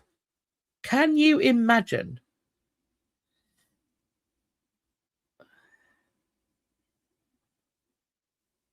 It's incredible. Steve questions whether they're buried so the Spanish couldn't find them. Well, it seems that they didn't, thank goodness. Otherwise, those would have been melted down so quickly. Snudpuckle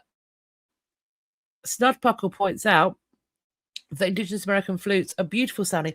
I don't think I've had the privilege. I'm going to have to go and I'm sure I can look that up somewhere, perhaps. How cool.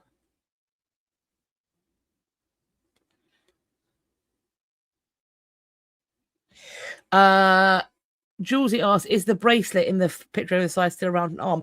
I looked at that long and hard. I'm almost sure it's around a clump of mud. Like that's soil in both. I'm almost positive that's just soil. it says gold artifacts excavated from the tomb. I'm pretty sure it's just soil.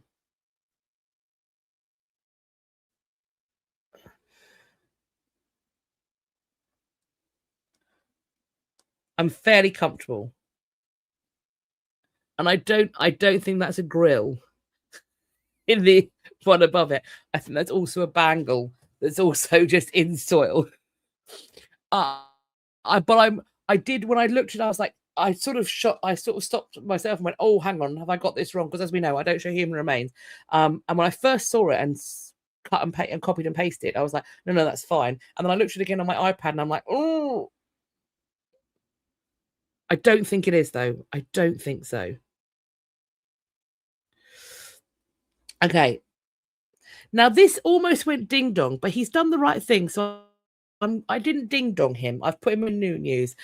A man who pocketed tiles from a medieval prior as a boy has returned them 60 years later. Look, my kid has to be patted down, because if he finds a stone that he thinks is nice, that's in his pocket. I've said to him, if these pebbles go through my washing machine and my tumble dryer and they break my washing machine, I'm going to be very cross. I'm going to be livid. But so I sort of understand this. He was 9 when he did this. So they were decorative clay tiles dating from the late 13th, early 14th century, taken by a guy called Simon White when he went to Wenlock Priory in Shropshire in the late 1960s. He's now 68 and clearly feels very embarrassed. He found the fragments in an old toffee tin during a house move and owned up to English heritage. And you know what? I actually think that's really, like, it's not ideal that a 9-year-old's pinch them back in the 60s, but no, yeah. But I think good for him for owning up now. Quote, I can remember the day all this happened with my father standing guard. Dad's a ding dong then. Heaven knows what he would have said if we'd been caught. What happened to the tiles afterwards, I'm not really sure, but they survived numerous house moves and assorted family upheavals, only to turn up in my loft this year in a battered tin. So he looked at family diaries and figured out they probably came from Wenlock Priory, and then he contacted English Heritage. The assistant curator for English Heritage said that White was right to pinpoint Wenlock as the scene of the act. Tiles like the ones that he took were known to have existed in only 3 places in Shropshire: Hormond Abbey, Bridgenorth Friary, and Wenlock Primary. As Bridgenorth had no in situ tile and wasn't excavated until after Simon's trip, and Hormond only had a small patch of tile still at the site, that narrows it down to being Wenlock Priory. The tiles aren't going to be put back into the floor, but they're going to be moved to an English Heritage archaeology store for further analysis. He said that since he retired, he's taken a keen interest in archaeology. He's joined a local society, and he thinks they're likely to take a dim view of his action. It's only right and proper the tiles are returned home. Jessie points out, at least he kept them back and gave them back instead of throwing them away.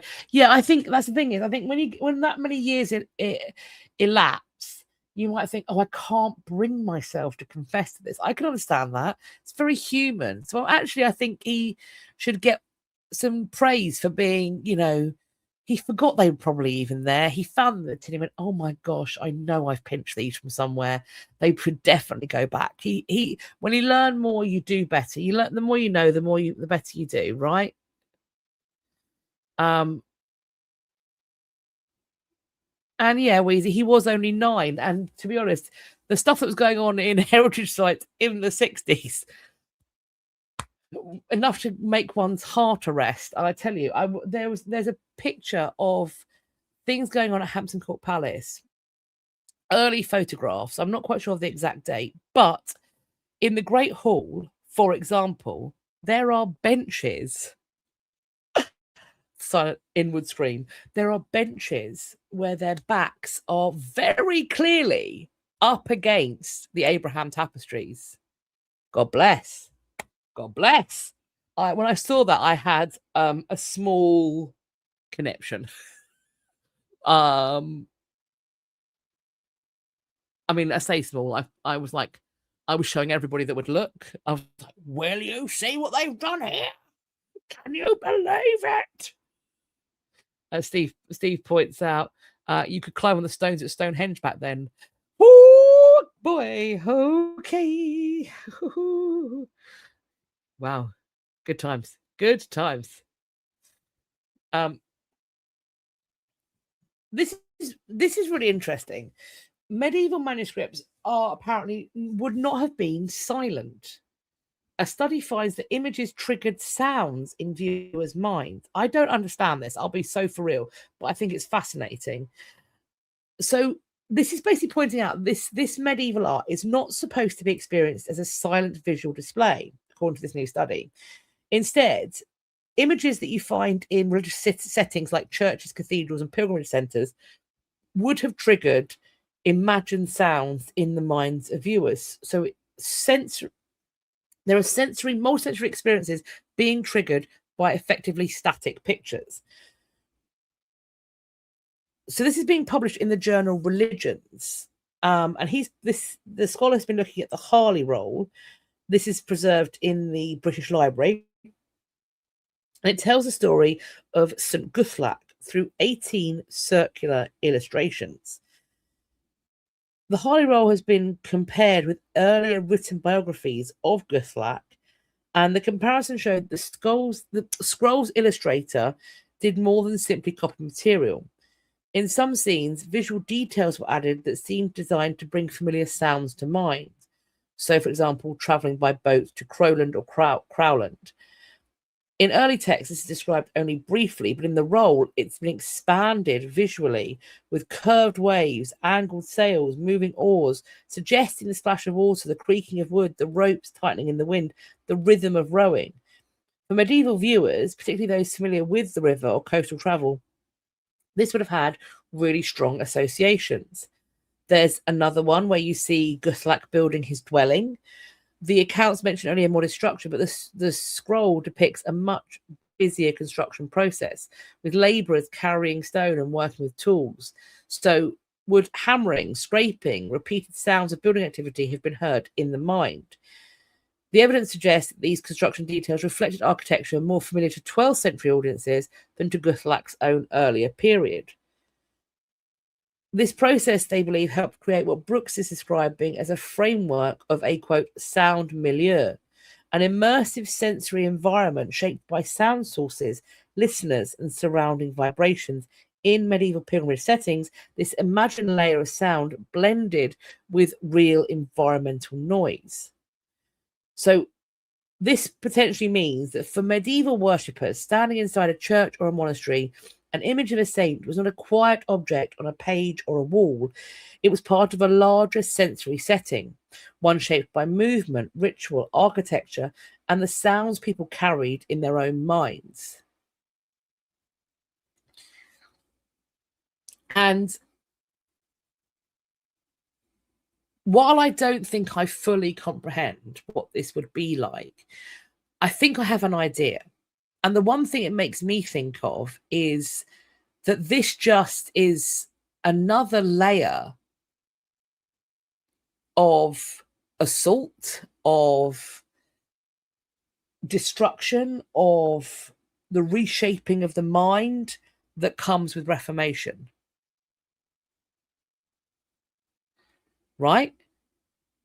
The stripping of the images from the walls of churches, from alcoves on the road, from chapels, the kind of destruction of pilgrimage locations, banning and burning of books. What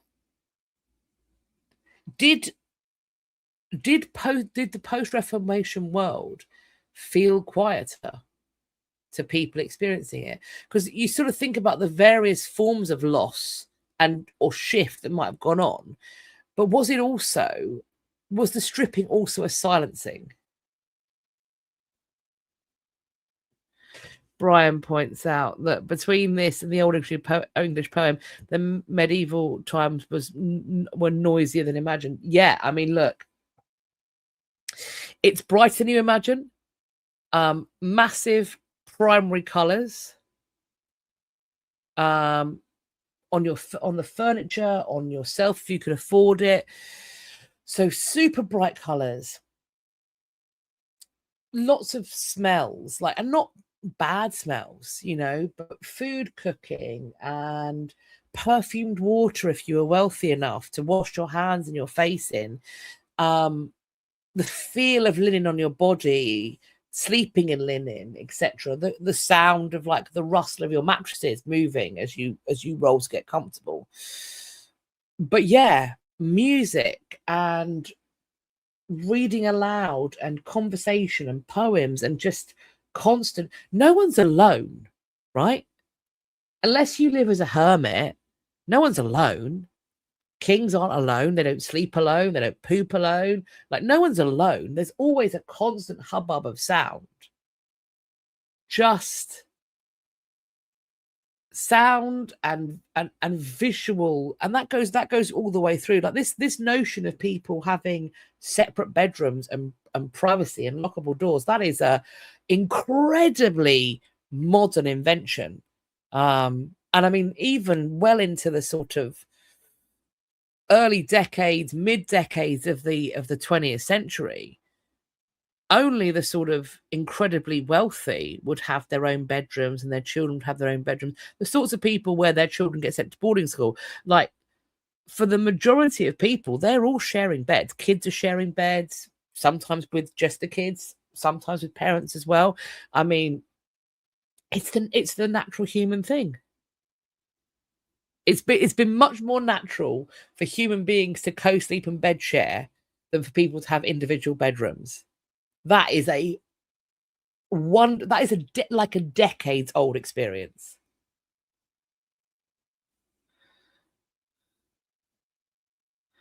And this is really interesting.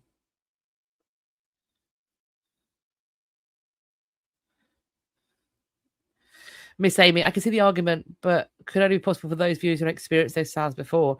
The same could be argued for Payne State image take us to a known place. I think they definitely do. I think you can read books and can take you to a known place. But for example, take the boat, for example.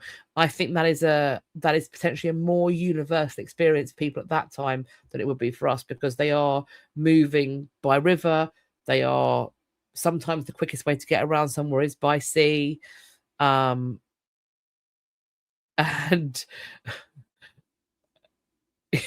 my husband's talking about the smell of our children and what we have to deal with their odors. But yes, I think these are possibly more universal, and I think also building work is likely a more universal sound. I think there's types of building work because the notion of sort of a longevity of building, that again, you only have to look at what Henry's doing. There's almost constantly building works at his properties. There's no conception of a grade 1 listed property. You pull a bit of stone here and you move it over there. So I think people would have been quite used to hearing building works going on around the place. Maybe. But yeah, interesting, I think. Carol's cat has her own bedroom.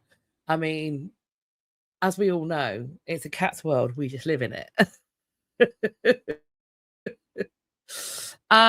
Talking about smells, what do we feel about this, friends? A medieval latrine in Germany, from which has been excavated a pristine leather notebook. There is not enough Dettol on earth. I mean, this person's wearing gloves. Understandable. It's preserved a Latin cursive for centuries. So,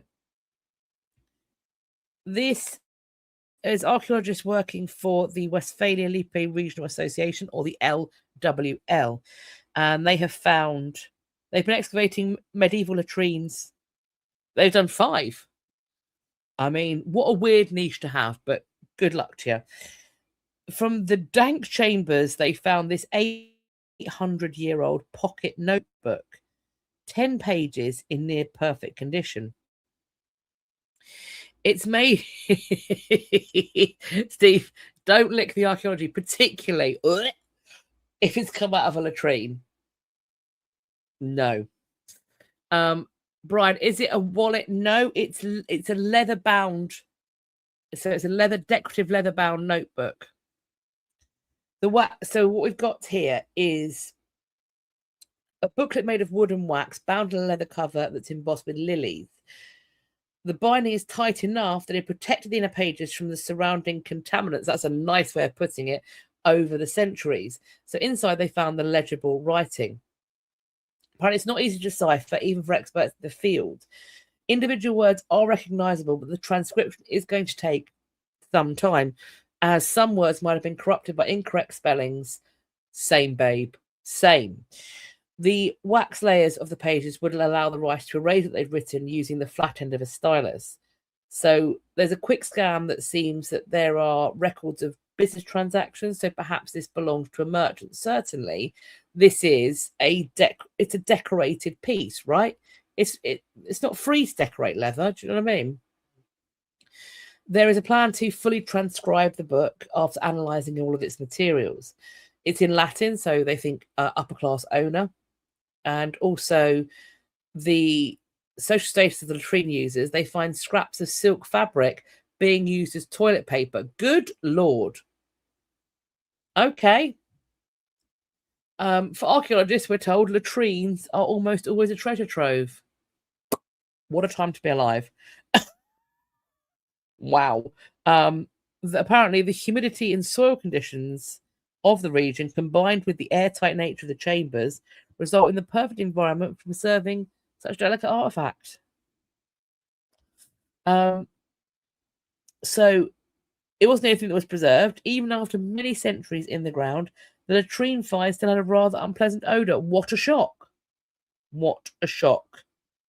So it's thought that it probably slipped out of somebody's pocket and into a commode, or into the cesspit. They think that's how it got into the German latrine. Whether they only didn't notice or decided that retrieving it wasn't worth the effort. They say we need to remember that people drop things into toilet centers now. It lands in it. This is a quote, friends. This is a no eating quote. It lands in a smush, then it gets covered up. ... If the cesspit doesn't get cleared out or gets abandoned, it's just there waiting to be found, which is amazing.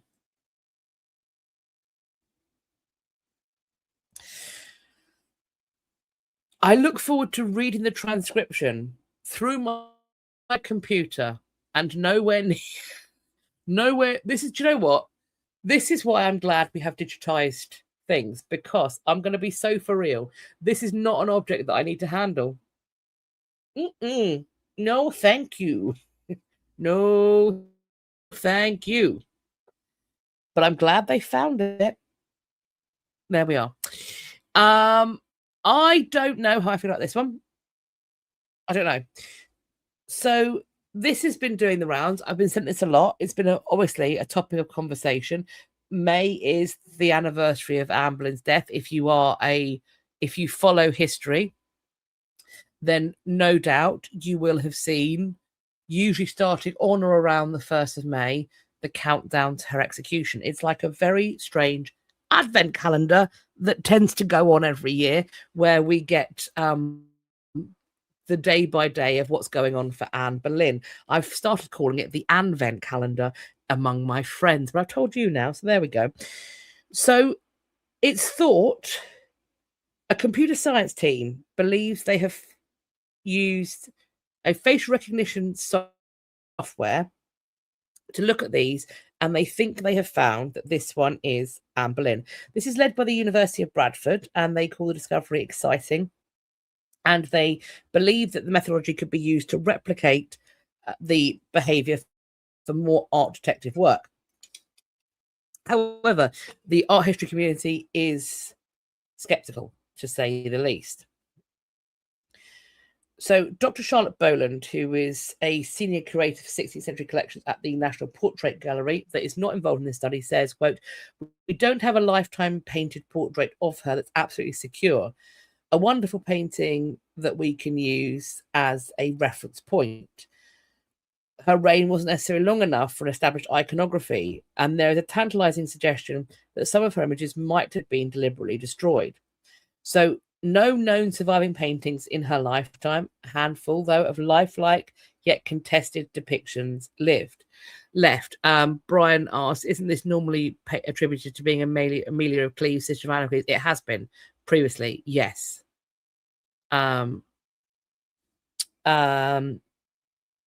There are a handful of lifelike yet contested depictions left, including a preparatory sketch with her name on it. That's the one with the goiter under the chin. However, those names are not put on by Holbein; they're later additions.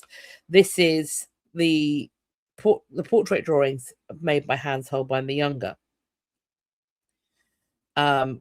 Many art historians do say that the one that's labelled as Anne Boleyn is in fact her, that it's a contemporary likeness of her. There's a counter-argument that it was, in fact, mislabeled. There are opposing theories, but it's widely believed, based on written evidence, that the collection of Holbein drawings does indeed contain a portrait of Anne Boleyn somewhere. Enter facial recognition. Can it resolve the debates, pull out the true image for the collection with no human bias and by ignoring labels? I don't know about AI not having human bias. Who trains it? Who trains the AI? Who programs it? Come on. No, I'm not having that. So the professor of visual computing at the University of Bradford said, what we're looking at is a bunch of drawings, then we're comparing these drawings through a machine-learned algorithm.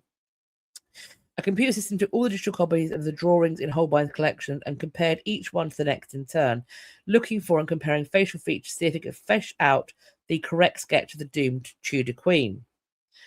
The Royal Collection Trust, who hold the collection, were not involved with and does not endorse the findings, but does work on the study of its artworks. Okay.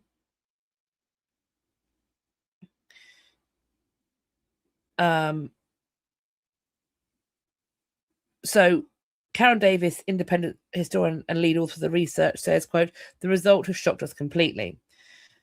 That's because based on their interpretation of the computer system's analysis, they believe they found the sketch of Anne Boleyn that's been hiding as an unidentified woman for hundreds of years. Bender Grosvenor thinks the research is, though, quote, a load of rubbish, and says it's suspicious that 500 years of art history is being questioned by what he calls a, quote, flawed methodology. The professor from Bradford says, I don't get worked up about it. The results are results, isn't it?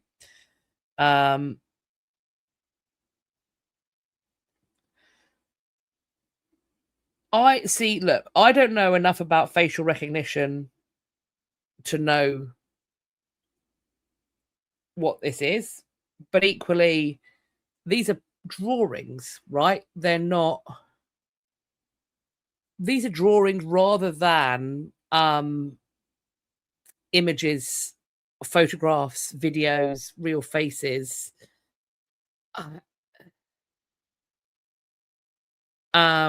Brian points out the skeptics will have a case when a portrait doesn't have a bee necklace. I mean, look, the bee necklace.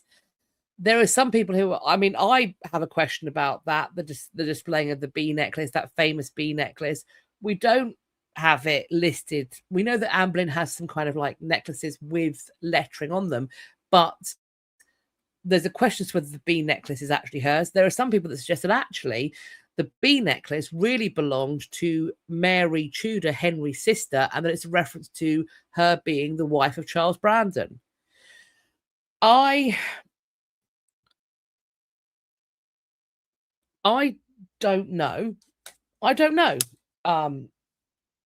whether this is Anne Boleyn or not. I don't know whether... Oh, that's dropped on the floor.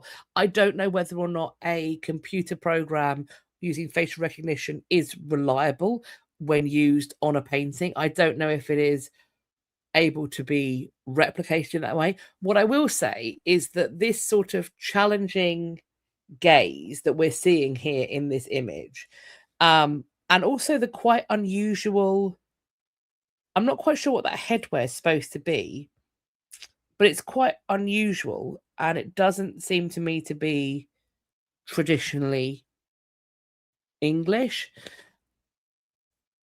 When I look at this painting, this drawing rather, the first thing that comes to mind, Amelia of Cleves makes some sense to me, because this to me looks like a preparatory sketch that's being produced for, that Holbein does for the women who may be candidates to be Henry's wife.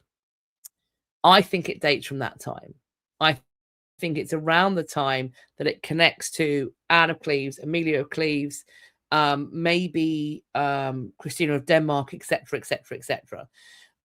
I think that kind of challenging stare, that offer, if you will, where you sort of see her full face looking directly at you, it reminds me of those kinds of paintings. The gaze reminds me of Christina of Denmark. The face-on posture reminds me of Anne of Cleves. You know, Jane Seymour is painted as Queen, is painted off with her chin off to one side. She's demure. She's a wife. She's the Queen of England. I don't know. I'm very interested to. I'm very interested to learn more about the research, but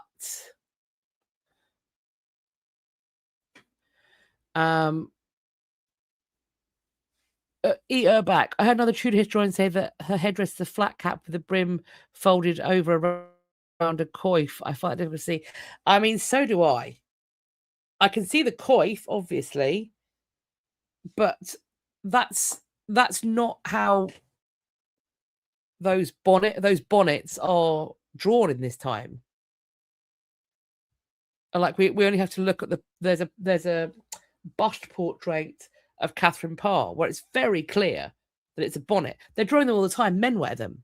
They're unisex by this point. I don't know.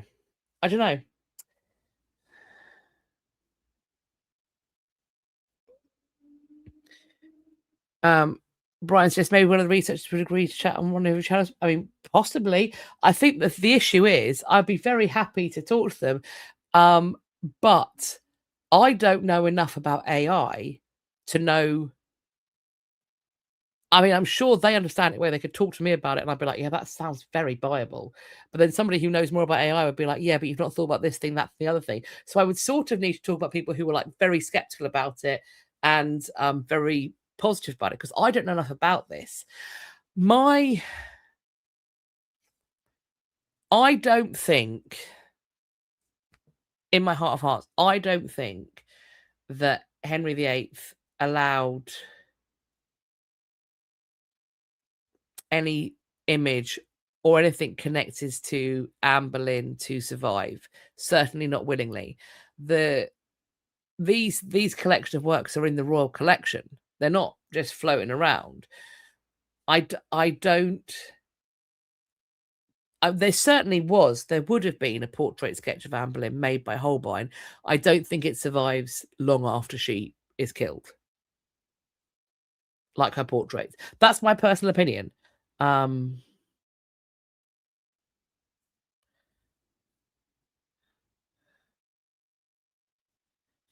Miss Amy, with no image of Anne, what reference is the AM modelling from? I believe they're looking at images of her daughter Elizabeth, and they're connecting it to that. And also they've got the coin. There is the coin from her time as well.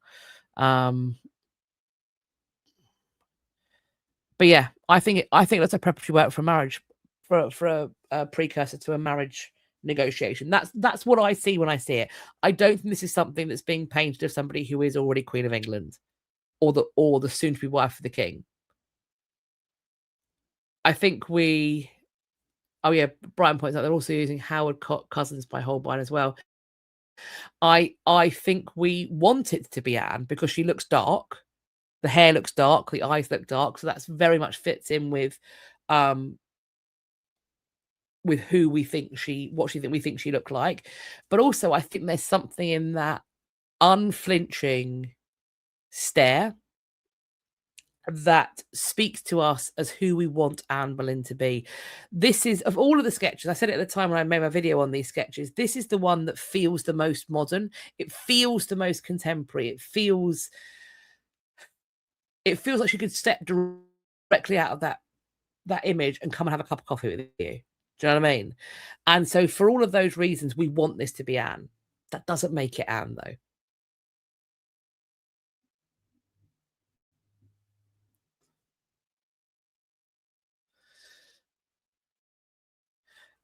Brian also asks, where am I on the Kathryn? I mean, she spells it with a CK? What? I can't remember. The one that's by Holbein is actually Anna Cleves. Possible. Possible. I like the Susan Doran argument. I believe it's Susan Doran that's the one that whenever I show Kathryn Howard, I always show the same one that I believe Susan Doran believes to be Kathryn Howard. I think it makes sense that Anne of Cleves is having pictures of her commissioned, or pictures of her are being commissioned. Even after her marriage, she is an incredibly wealthy, noble woman who is being treated as the king's sister. The creation, particularly of miniatures to send to her friends, to send to her supporters, these are political propaganda tools. I think it's highly likely that someone in Anne of Cleves' position is going to be producing something that could be made into miniatures that could be shared out, I think. I don't know. Well, I don't think, and I think here's the thing, I think we'll never know either. I think we'll never know.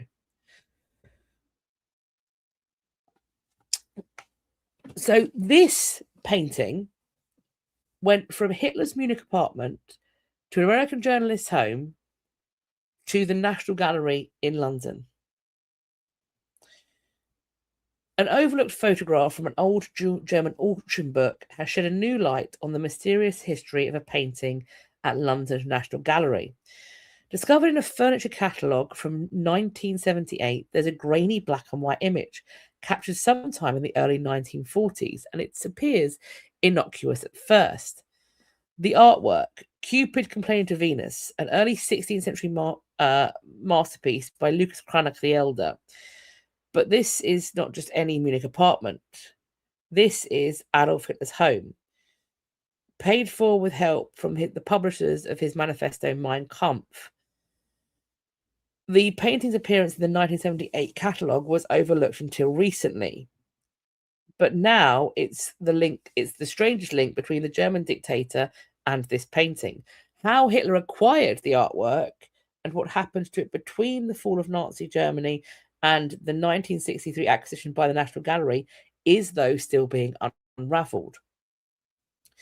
The gallery spokesperson is asking that they're saying that they welcome any further information relating to the painting as part of an ongoing and long-standing set of research they're doing.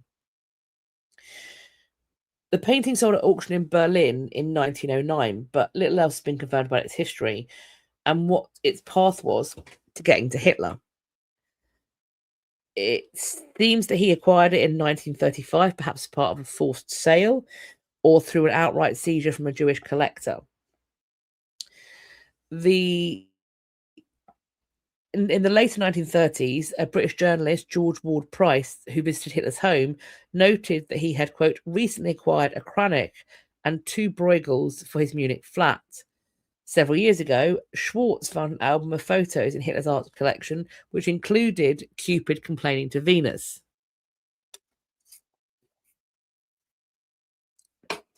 How it got to London, another strange story. 1945, end of World War II, American reporter Patricia Lockridge was named mayor for a day at Berchtesgaden, near the border with Austria. Quote, how would you meet the problems of a wrecked German town? I tried it for a day. She wrote of the experience for Women's Home Companion. In the nearby village of Unterstein, where Hitler stored more than 1,000 stolen artworks, perhaps one day intended to fill a new museum of his own creation, Lockridge wrote, "As governor, I found I was also responsible for the safety of Goering's $100 million worth of stolen art. This duty was rewarded apparently with a souvenir. My mother was told she could go into the warehouse and pick out whichever piece she wanted. She then smuggled the painting into the United States. Eventually, a gallery in New York acquired it, who then sold it to the National Gallery in London, but apparently fudged its provenance." So, we will see. I think this story's just begun. There will no doubt be updates for me to share with you. Next up, we have got something that's shiny in a different way. Look at this, will you? This gown, a violet satin dress, is recorded in the inventory of Hardwick in 1601. This is a gown that was worn by Bess of Hardwick. Look at it. That's not a replica. That's the real deal. There's going to be an exhibition called Bess's Dream, and it's running until the 30th of October. It's set in Bess's bedchamber, and the violet satin dress is going to be on display.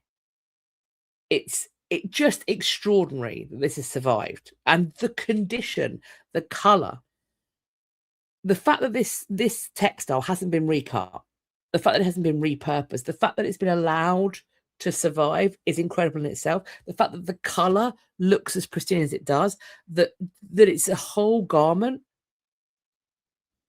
Brian Valco asks, why does Bess of Hardwick not have a last name? Well, that is because she married a few times, and she does have last names. For example, she's Bess Shrewsbury because her husband was Shrewsbury, and he also has surnames. Her other husband has surnames, but she's Hardwick, Bess of Hardwick, because she builds the hall. Just look at it. And so in February 2023, what you're seeing there is the projections of Bess that were put onto Hardwick Hall. Oh my gosh. There's also going to be an animated short film inspired by the letters Bess wrote and received over the years, aiming to offer more insight into her life. This gown came back to Hardwick after being conserved at the National Trust Conservation Studio on the Blickling estate in Norfolk. Blickling, of course, collects to Anne Boleyn. We are told, quote, that this gown survived thanks to Evelyn, the last Duchess to live at Hardwick, who recognised its significance and took steps to store it away and preserve it. Without her intervention, this piece of history may have been lost forever. The gown connects us directly to Bess of Hardwick's world and invites us to consider the real Bess. She's often portrayed as a formidable and ambitious woman. This exhibition, it reveals far more about the real Bess. It highlights her role as a mother who placed great importance on her family in her life. Incredible. So cool. It is unbelievable. It is unbelievable.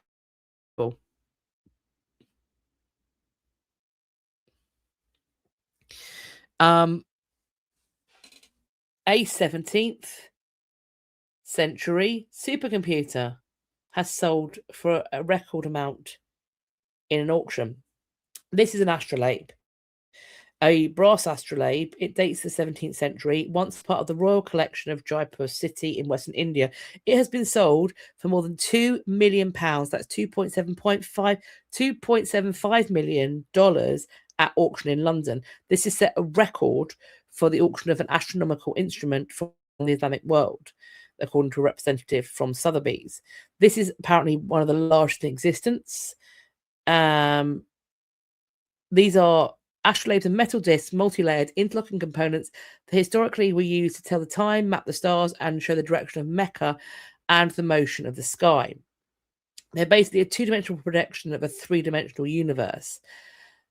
The Dr. Federico Digante, who's from the Oxford Centre for the History of Science, Medicine and Technology, says they are essentially a two-dimensional projection of a three-dimensional universe. I compare them to modern-day smartphones because you can do so many things with them. Time of sunset, sunrise, height of a building, depth of the wall, distance, even using them to predict the future. If they could be used alongside an almanac. You once used to cast horoscopes. This one we see here was commissioned by Akka Afzal, a nobleman who administered Lahore during this period. The object's massive size reflects the patron's stature. It weighs 8.2 kilograms. It is nearly 30 centimeters in diameter and stands about 46 centimeters tall, almost 4 times the size of a typical astrolabe from 17th century India.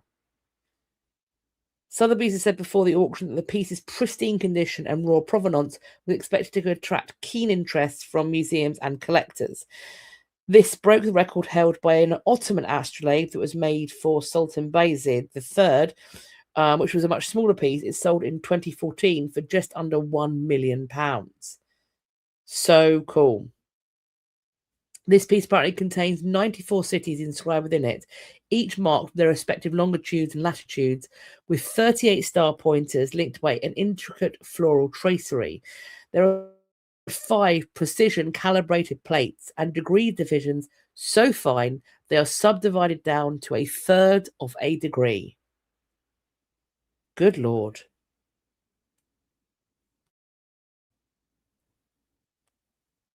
And this is being done in the 17th century.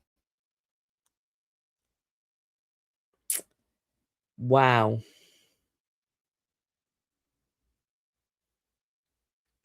So cool.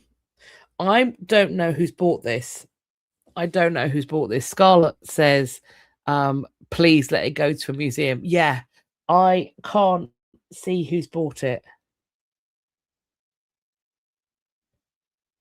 If I find out, I will update if we find out where it's going. Next up, this painting. This is 1748, Joshua Reynolds' portrait and the enslaved boy that features in it.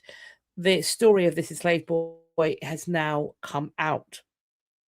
He was known for hundreds of years simply as Jersey, an enslaved boy of about 11 years old, rendered on canvas by Sir Joshua Reynolds. But now, the life of this individual, believed to be Reynolds' earliest depiction of a person of colour, has begun to emerge. This was thought to have been completed in 1748, shows the boy and his, quote, master. This is the naval officer and member of parliament, Paul Henry Urey. The child is looking up at him, as we can see. It once hung in the Saltram, which is now a National Trust mansion in Plympton, Devon. The painting was considered an early Reynolds masterpiece. But research is now being done to figure out who Jersey was. So they looked through Admiralty records, letters, muster books, captain's logs, and the curators at the Royal Museums Greenwich found him named as Boston, Jersey, on one of the ships that Urey was connected to.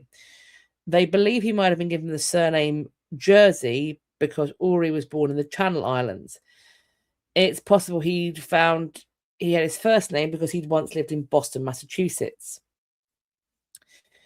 The research discovered that Jersey was baptized as George Walker, possibly a name he had been known by earlier in his life, on the 30th of July, 1752, probably in a chapel in Westminster. The baptismal certificate describes, quote, a certain black boy called Boston Jersey, baptized by the name of George Walker, age 15, which means he would have been around about 11 when painted by Reynolds. In a muster of 1751, he was described as being a member of the crew rather than Urey's servant. Quote, later his name appears as one of 10 crew members due for discharge per paybook. This could imply that Jersey was in receipt of Royal Navy pay, but also that any possible sums owing went to Urey. It's unclear. He was then discharged from a ship in summer of 1753, and then he vanishes from the records. David Olasoga, who is a historian, broadcaster, and National Trust ambassador, said that this research has helped to bring Boston, Jersey out of the shadows. Quote, the project asked us to look more closely at a familiar past, revealing a lifelong obscured and reminding us that history is shaped as much by those rendered invisible as those remembered. To tell Jersey's story is to confront the silences within our own history, to recognise that individuals whose lives have been too often hidden from view. We can now see Jersey more clearly. We know more about his life, his naval career, but also how he was portrayed on canvas. And in time, more might be discovered. Boston, Jersey is now at least being given recognition as a person and is more than just a trope. This painting is going to be on show, and it is currently on show in Saltram Saloon. And more of this sort of research, please. How interesting is that? To go and find him in the muster books. A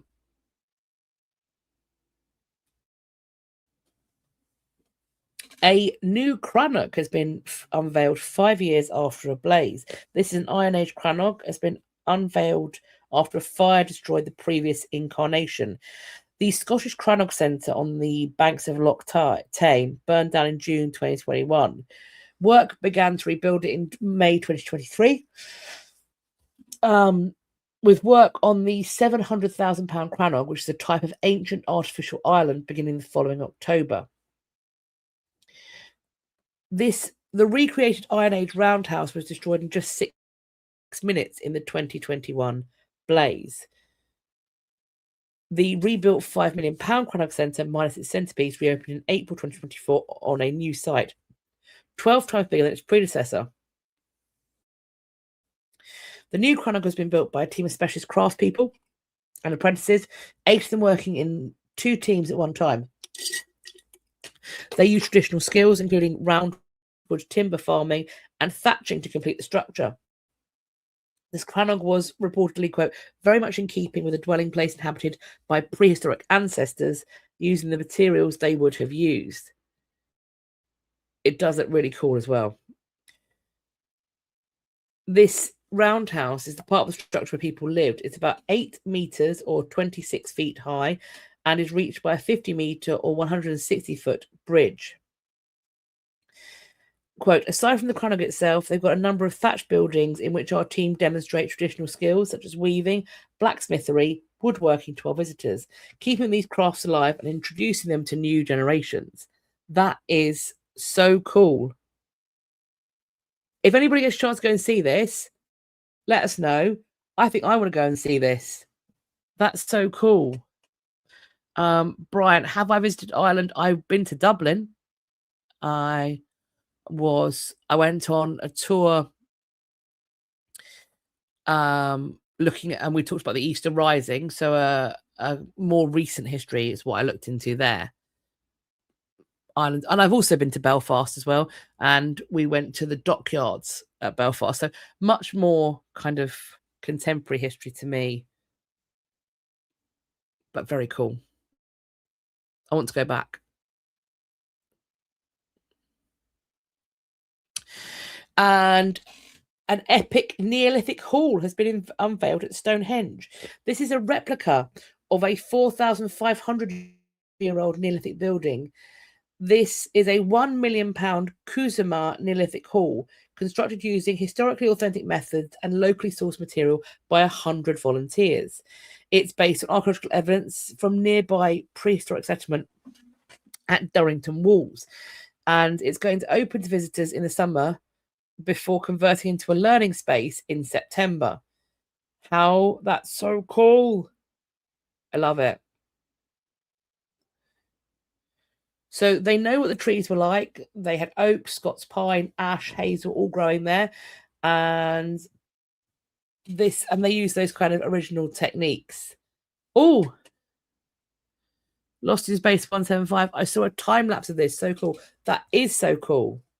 During visits, students are going to give the opportunity to handle replica tools, try out Neolithic crafts, and discover what everyday life was like 4,000 years ago. This is a £1 million project that's part of a wider education initiative that is going to include a currently under construction learning centre. This is so cool. I love this. So cool.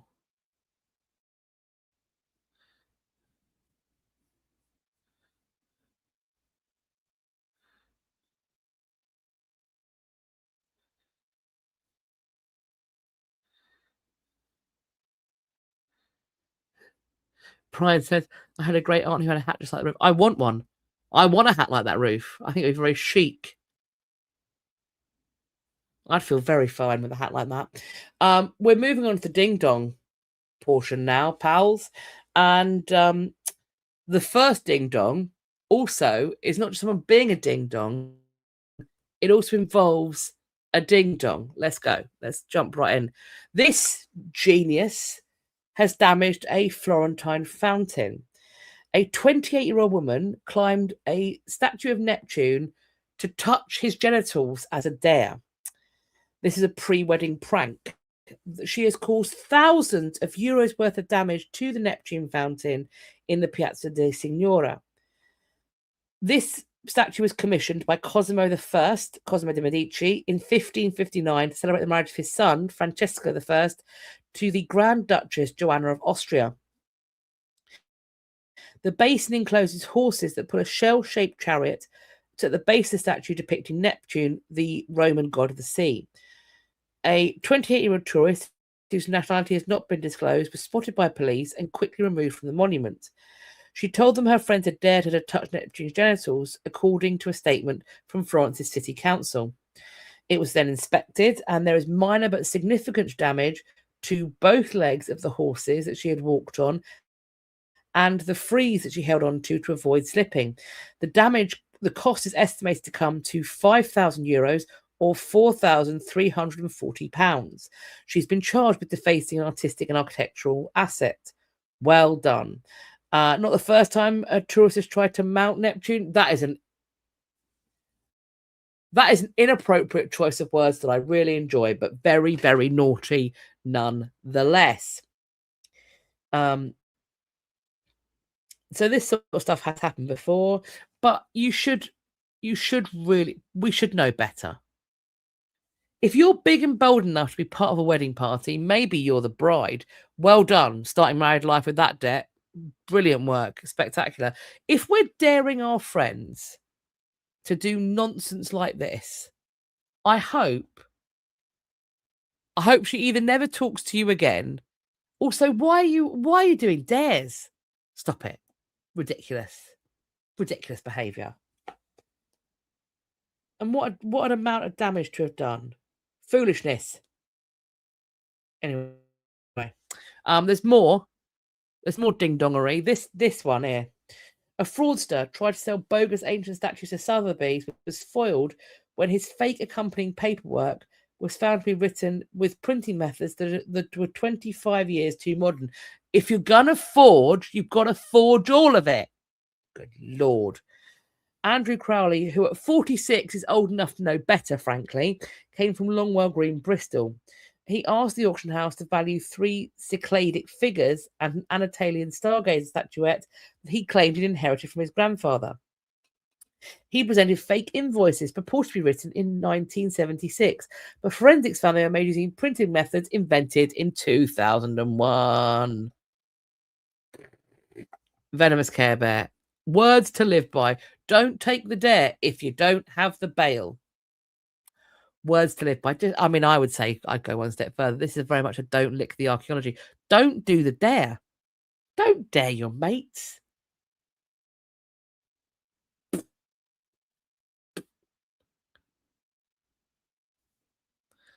So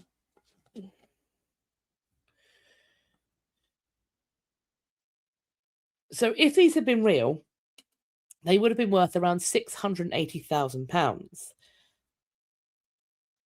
But this was hypothetical. So the judge reduced the value, so it was still fairly high, £340,000. The accompanying paperwork had been typed using a typewriter on paper embossed with an antique dealer's logo and even a 9p stamp. This is a crude attempt because Sotheby spotted this document as bogus fairly early on. They also spotted numerous spelling mistakes. The statues were about 30 centimeters tall and weighed about 1 kilogram. The legitimate Cycladics were made on islands of Greece, dated to about 3,000 years ago. So he was ordered to complete 200 hours of unpaid work, so community service, and was ordered to pay £1,630 in court costs. And also, everyone knows that he's a numpty. So there we go. Or as Miss Amy calls it, a dead set drongo. Yeah, dead set drongo. In London, the polite term is numpty. There are a few more that involve expletives. Put this in ding dong. This is very illegal. Northern Colorado, people have stolen a bronze statue. This is the perfect catch statue from Glenmere Park in Greeley. They've chopped it off at the ankles. So the statue was stolen at around about 2:30 p.m. in the afternoon. So you can see they cut the statue off at the feet to remove it from the base. And they're asking for anybody who was in the area so this is Tuesday before May 14th.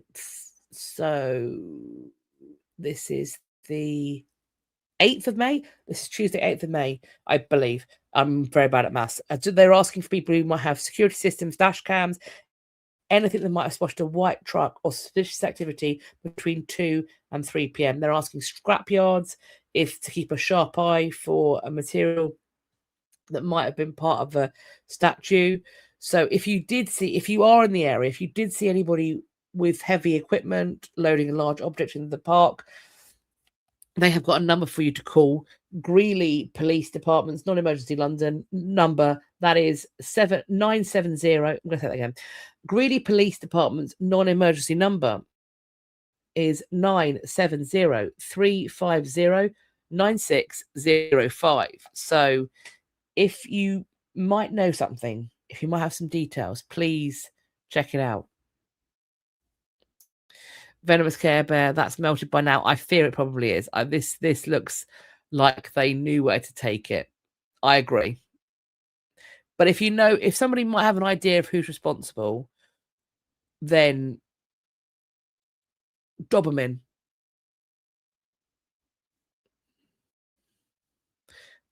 One more ding dong.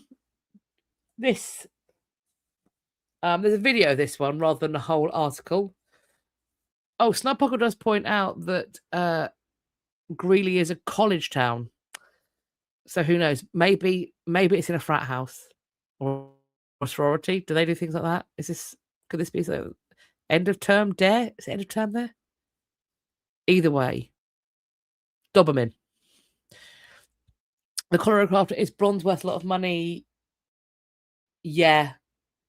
Bronze and copper. Wires get ripped out all the time.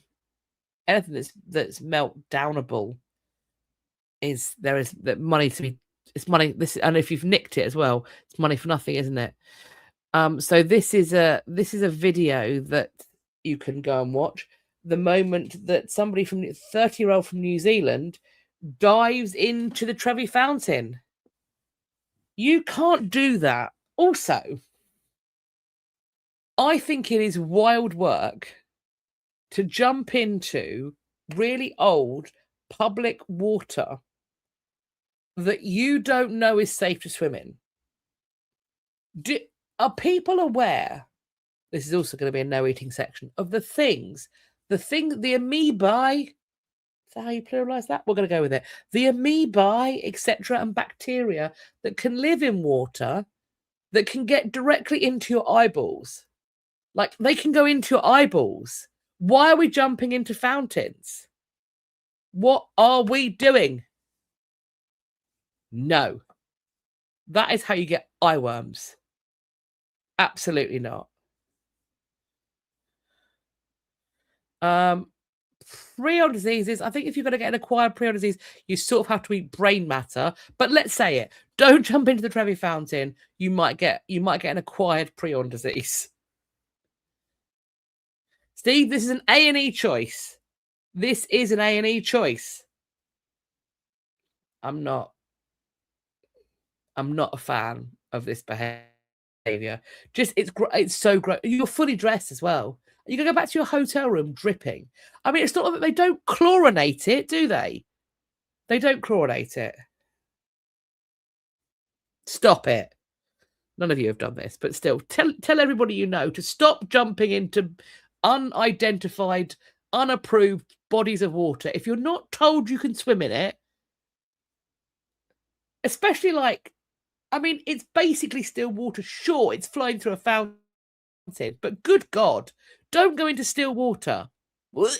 Absolutely not. Unless you're told you can swim in it. Don't do it. Don't do it. Anyway, let's move on to events and exhibitions. And I've told you not to get eyeworms. Don't get eyeworms, friends. No one needs eyeworms. I can't remember the name of it, but it's a thing you can get. You can get it in water that's basically not chlorinated or purified enough. I think maybe you need a contact lens or something. Either way, you have to go to in London. You have to go to Moorfields to deal with that. You've got to go to Moorfields a lot, and it hurts. And there's medications, and your eyeball gets people fiddling. No one wants their eyeballs fiddled with on a regular basis. Just don't do it. Don't do it. Earback. It's not dysentery or cholera. It's got a much longer, grosser, wormier name than that. No, I don't like it.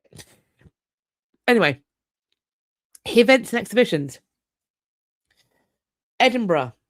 They have got a gorgeous golden coronation gown on display in this exhibition. The Edwardians' Age of Elegance. This opened on the 22nd of May, and it's running. Sorry, they had an event on the 22nd of May. There are more events going on.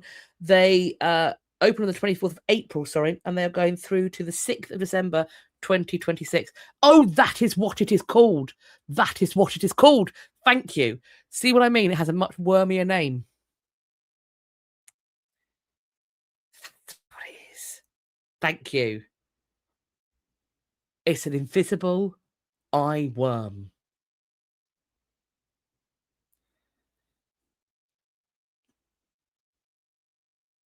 Oh, no. Here we go.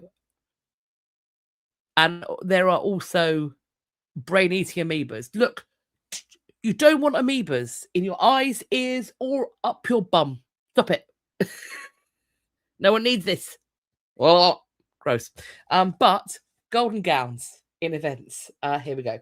So this is the King's Gallery at the Palace of Holyrood House. Check on. So this is open daily, but just make sure there's nothing going on. So that you just, in case they're using Holyrood House or something, just make sure if you are going to make a trip up there, make sure it's open. I recommend pre-booking in advance. But yes, a lovely golden gown. Spectacular.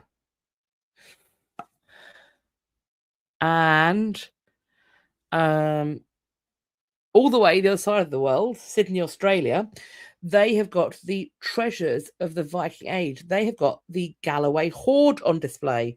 This is very exciting. So this is opening on the 28th of May. So I can't do time zones. That's either in 2 days or 4. Soon. It's opening soon. You know when the 28th of May is for you then. And it's staying open until the 11th of October, 2026. And this was found in 2014. And in this hoard, 5 kilograms of silver, gold, and other materials. Gorgeous stuff. If you get a chance to see it, Let me know what you think of it. Delightful. And now, friends, our last slide. Also, unashamed, shameless plug for me and my pals, because we are in London. It's happening. Scroll down. Oh, you rickrolled me. No, Rickrolling. No, don't want to rickroll.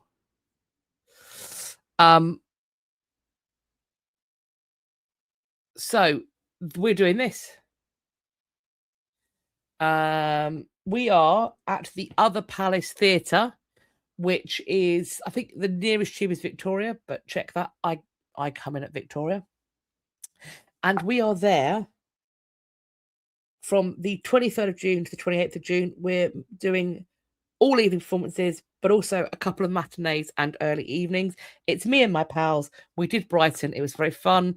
And we are going to be doing it some more. So if you want to see what it would be like if a therapist, played by myself, was putting these bunch of monarchs into group therapy, then this is the way to do it.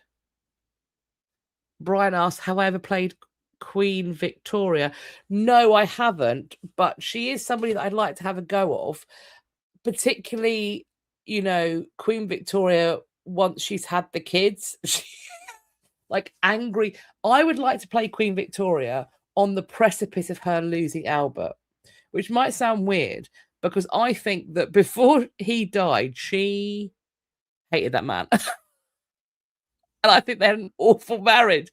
And I think you could have some fun with the fact that she just loathed being pregnant and she thinks most of her kids are annoying.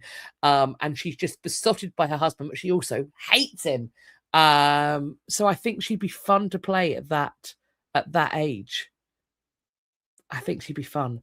But in this one, I'm a therapist and going around my shoulder. So we've got Charles II, we've got Marie Antoinette, we have got Henry VIII, Mansa Musa, and we've also got Sophia Dalip Singh.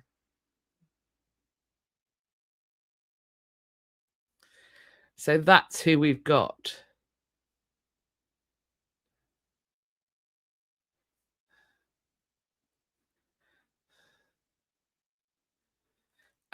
So yeah, Lizzie, you just got that one out.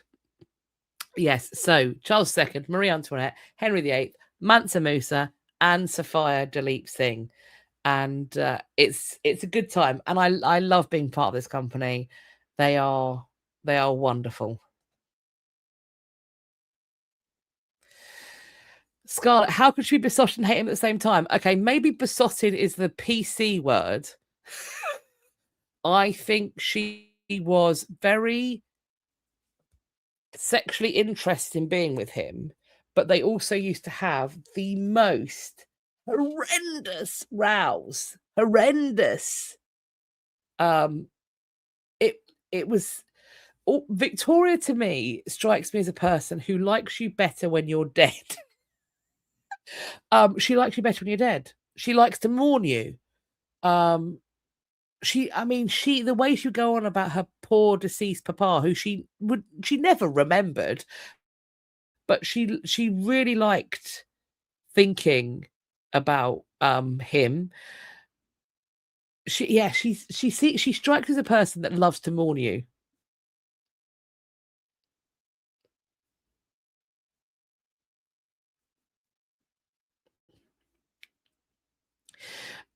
Colorado Crafter asks, is it true she had bipolar disorder?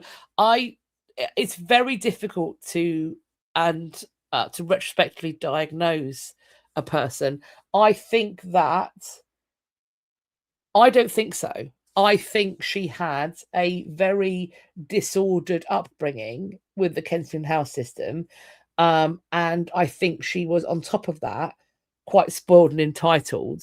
I think she was prone to rages. I think she probably ended up having, at least with some of her pregnancies, maybe all of them, postnatal depression. And I think she was married to a man. She was somebody who really liked parties and things like that. The whole thing about we're not amused, that's not what her diaries say. To talk about how amused she was all the time. Frequently talk about how amused she was. But I think apart from a pronounced sexual attraction, I don't really know how much she and Albert had in common. I think they saw the world quite differently. And I think, and we know they had absolutely apocalyptic rows. Like he'd lock himself away. He'd like push little notes under the door being like, please be nice to me. Please stop screaming at me. So yeah, I just don't think it was a very good marriage.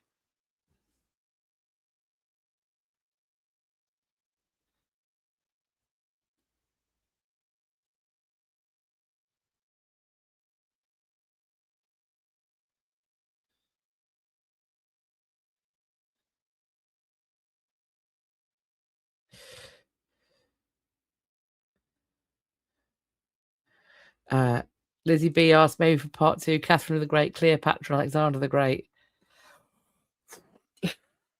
Goodness me. That would be spicy. That would be spicy. It's a good time. Shane, Queen Victoria having the bust of Albert in her children's wedding photos. Yeah. And like having a cast of his hand and also having like all of his every morning his clothes and shaving equipment and all that stuff was still laid out like he was alive. Yeah, Scarlett, she did mourn him forever. She mourned him forever, but she also used him as a stick to beat the living with. She mourned him forever, but she also used him as a stick to beat the living with, to, you know, tell her son that it was his fault his father was dead, you know, that nobody could ever live up to darling Albert. He was just the best man that ever lived. He was the most wonderful husband.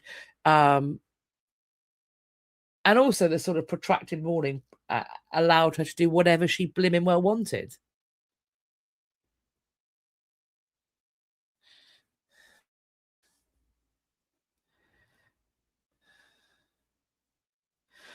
I think she just... I mean, I also think it's entirely possible that she did contract a morganatic marriage with John Brown. I don't think I buy her having another child by him. But I do think she possibly did contract a morganatic marriage with him. I think she had the capacity to be a very passionate, but also a very cruel woman. So, thank you, friends. That is what I have for you today. And thank you so much for joining me. Thank you for chatting. It's been a really cool chat. We are almost at 3 hours, so it's time to wrap things up. So I look forward to speaking to you in the next History News. We're going to be doing this again. End of June is the next month. That's how the year works. Wow. Okay. So I will be, it'll be the day before I go into doing the show, I think. No, it'll be the day after I've finished the run of the shows, I believe. So I'll tell you how it's all gone. Maybe I will see some of you at the show if you can come to London and join in. Just as a forewarning, I am not being myself. I am Dr. Thompson. So if you should see me on stage, then I will be being Dr. Thompson. But if you can stick around, it'd be lovely to say hello and to have a little chat if you can. So if not, I will chat to you in the next History News Live. We'll also, of course, have our premiere videos to talk about, as usual, on Fridays at 4 p.m. Thank you, Lizzie, very much for the super chat. And I will certainly be planning something fun to do with the Kiddlywinks. I think there are some cool things happening around, so I will take them to do some fun museum stuff maybe. So thank you again, everybody. And wherever you are in your week, I hope you're going to have a wonderful rest of it. And if you're hot in the UK, try and stay as cool as possible. Fingers crossed it doesn't get too much hotter. I think it might, but it'll break soon enough. And it will no doubt be raining this time next week.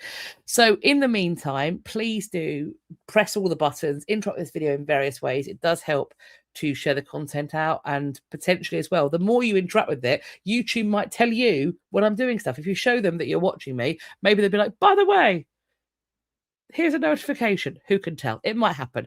In the meantime, please do take care of yourselves, and I'm looking forward to chatting with you all next time. But for now, I'm going to get ready for bed because I'm going down to Dorset tomorrow. So take care of yourselves. Bye-bye for now.